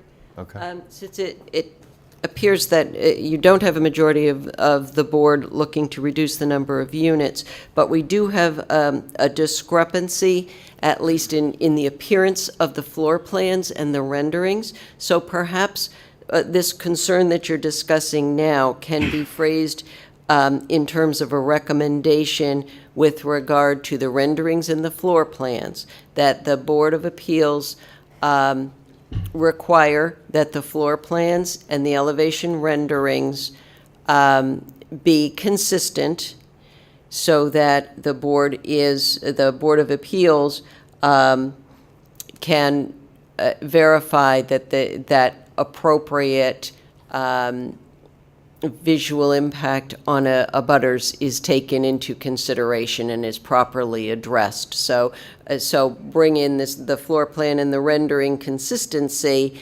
into the concern to make sure that the massing and the placement is appropriate. I think that may be combining those two rather than saying a Well, again, recommendation to that's- consider reducing the scale, because that's a little too broad, and given all that's gone into this project, and understanding that setback requirements have been met, and landscaping requirements, which there are in that particular section, have all been met. But making sure that the renderings and the floor plans are consistent between themselves, such that the Board of Appeals can make a determination as to the appropriateness of the building placement or something like that. Yeah, I think that was an initial point of concern due to that discrepancy in the plans and so on, but I think I would argue that, or state that I think a minority of this board still feels that there could be some paring down. So, we have 30 days to get this out as far as our opinion, but I think we could leave it at simply that the board, will follow up with the ZBA once we get perhaps the new plans that we could look at that we're concerned with. We don't necessarily have to provide a recommendation. We can provide a recommendation to, I move think it forward. I think the Board of Appeals will be looking for a recommendation, and certainly in our dealings with planning staff, we wanted to have that recommendation before the start of the ZBA hearing. And the renderings in the floor plan, I think, are consistent but not presented well in the renderings for I understand visual. that issue. We're not arguing that issue. I think there's concern over the scope and the size. In addition, that is a concern for some board members. Jim, may I? Right. Yeah, because I think that, the discrepancy between in terms of the plans and the layout, that seems like a separate thing. And so and again, the way I'm looking at the language as Josh read it was really in terms of for the development team to, again, look at the scale, size, and the number of units particularly as it relates to concerns from the neighborhood. And to me, that's, it's our, at least my concern, that the development team look at it again, look at it carefully. You may come back and say to the ZBA, the planning board asked us to look at that. We looked at it, and here's why this approach that we have, the number of units, still fits. Mm-hmm. But I guess what I'm saying is that at least expresses my concern that you at least look at it again.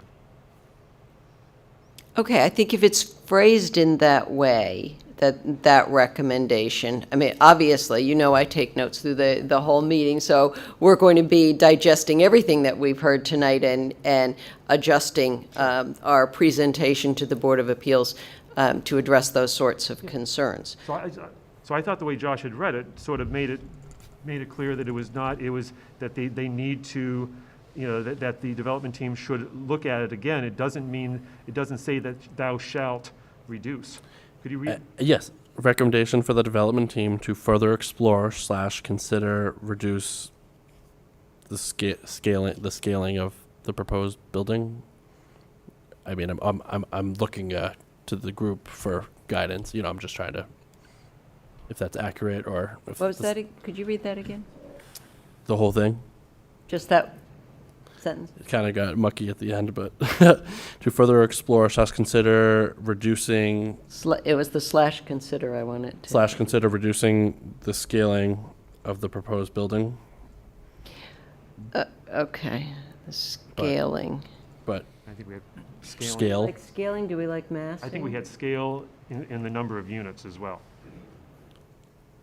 Well, I don't know that was the consensus of the board. I kind of agree. I wasn't sure if that's. I think I that's guess what we're trying to talk through. Yeah. Tim? Yeah, I think if we need to work out the precise language, the word scale seems completely sufficient for what the discussion we've had now, right? Is I think they're asking for a variance for height, asking for a variance for parking within the setback. That's all because the building's very big. So if they can potentially make any headway in making those sort of smaller in any way, I think that's what we're asking for. Right.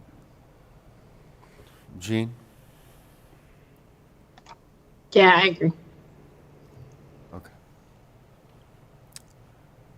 Tori, I know your position. if we're saying scale, I'm comfortable with this. I agree with what Tim just said. Okay. All right, so we have, Lou is going to make a motion. Why don't we close the public meeting? So moved? Do I have a second? Second. All in favor? Aye. Opposed? None? And especially, Ken, you don't have to be extremely long on this. We have the points that I think we've talked about, so. Okay, so we move the planning board moves to forward this plan to the ZBA with the planning board's endorsement, subject to the concerns expressed. Shall I recite? Attached here too. Attached here too. Previously stated. Or above, or whatever, yeah, right. I'll figure it out. Do I have a second on the motion? Second. All in favor? Aye. Aye. Opposed? None. Good luck. Thank you for your time Right. tonight. Thank you. Okay. We do have a Oh, couple yes. other, Oh, yeah. we have some minutes. My battery ran out, so we're going to rely upon Lou on this one. I think we can't. No, we got to do them by Okay. date. The first set of minutes is from 2/8. So we have a meeting minutes from February 8th of 2023. Do I have a motion to 22? 2022. February 8th, 2022. Do I have a motion? Is there any discussion on these minutes?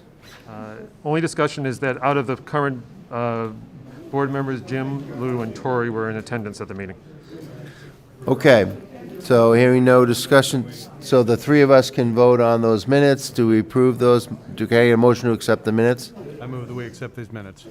Do I have second, all in favor? Aye. Three of us, aye. All right, next minutes I have August 23rd. Sorry, that's my bad handwriting. March 23rd. March 23rd, we're still meeting, please. If you could take the discussion outside, thank you. For the meeting of March 23rd, 2022. Lou and Tori were the only ones who are, of the current board composition, who are there. I'll move that we accept these minutes. All right, and Aye. for a Second. vote, second and a vote, Aye. Aye. and those were approved. Next set of minutes were March 8th. March 8th, 2022. And any discussion? Just to note that the current board members in attendance were Jim Sears, Lou George, Tori Adler, and Gene Hartnett. All right, can I get a motion to accept the I will move that we minutes? accept these minutes. Do I have a second? Second. Gene, you're on this, all in favor? Aye. Aye. All right, and now to April April 12th, 12th. 2022. That's, and that one is, and participants at that meeting were Lou George, Tori Adler, and Gene Hartnett. I'll move that we accept these minutes. Second. And for those three members, if you could vote Aye. Aye. to approve? Aye. All right, and then finally, April 26th, 2022. Yeah, and I have there at the meeting Jim Sears, Lou George, Gene Hartnett, and Tori Adler. Do I have a motion to accept? I'll move that we accept these minutes. I second. All in favor? Aye. Aye. All right, thank you. And just for staff, next meeting? There was a meeting scheduled for March 13th, but it doesn't look like there will be an item on there, so we can talk through it. There is an application for the second March meeting that was submitted for the Hollywood Hits building. There was an application for a new. So March 27th, we're talking? Yeah, that fourth Tuesday would probably open on that meeting. The 28th. 28th? Yeah. Oh. Yeah, the 13th was the ZBA, I think. So The 14th. Got it. That March 14th meeting likely will not happen, but Jim and I can talk. There's not an application as we speak for March 14th. Oh, okay. Is that date right? Because today's the 28th. Right. Yeah, that date's right. Look at Yep. the calendar. Okay. So there's likely that our next meeting will be March 28th, but Okay. with an official application. It's for a special permit for a pet daycare at the former Hollywood Hits site.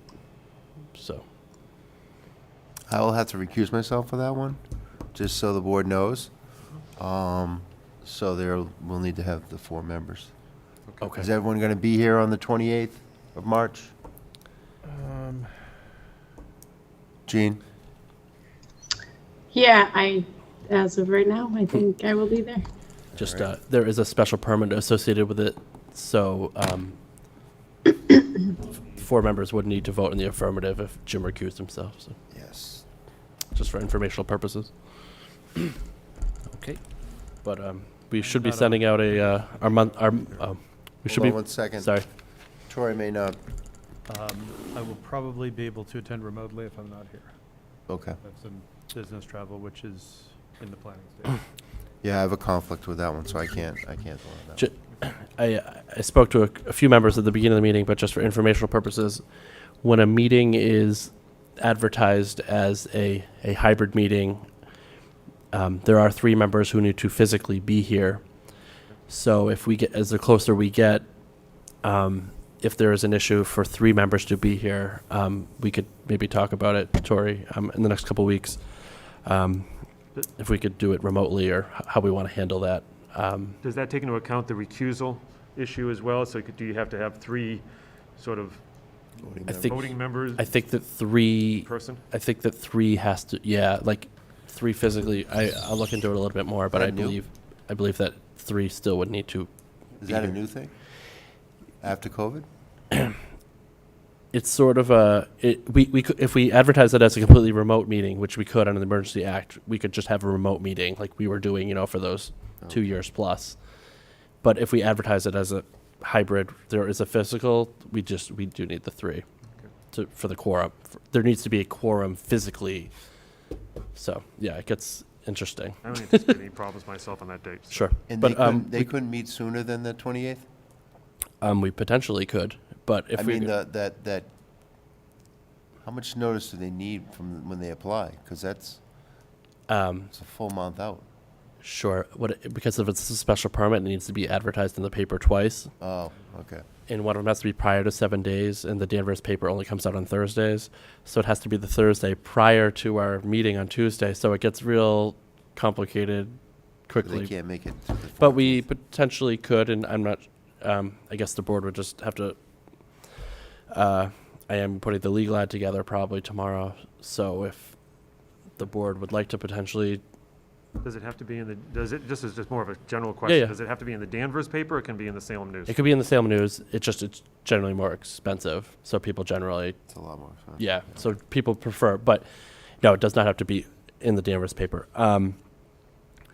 Would the idea being that we would move the date further? Is that what we were sort of discussing potentially? No, I was wondering if you could move the date to the week before. Right. And that way we'd That only- 21st. But is that a vacation? When's the Easter holiday? I think that's later. I think Easter March is- 21st is not a holiday. I mean, really, in reality, we just need 48 hours to post a meeting, It just, everyone's life and schedule, sometimes it's kind of hard to. No, I just didn't know if, Right, because of I can't be here. right, Well, I can be at the meeting, but I recuse myself from that particular item. But right, if it's the only item, then. right. That as we speak right now, it's the only item, right? On the Tori, would that 28th, be I would beneficial be for able you on to- the I would 21st? be able to attend remotely on the 28th. Oh, on the 28th? Yeah. Okay. So I guess Would if, you be able to be here live on the 28th? Gene?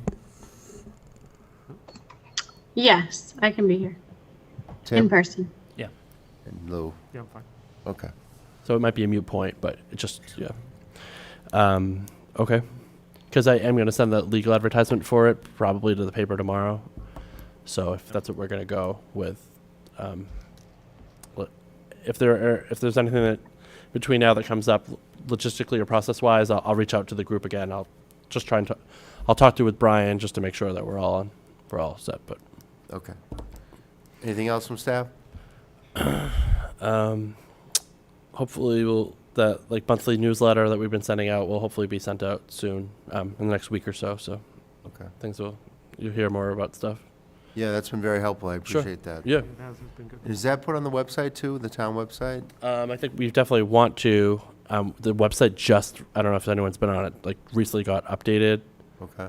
So it might not as we speak, but short or long term, I think the idea is yes. I think it'd be great Yeah, to so right. people know what's going on. I think internally we've discussed that would be we should do that. Sure. All right, can I get a motion to adjourn? So moved. Second. All in favor? Aye. Thank you.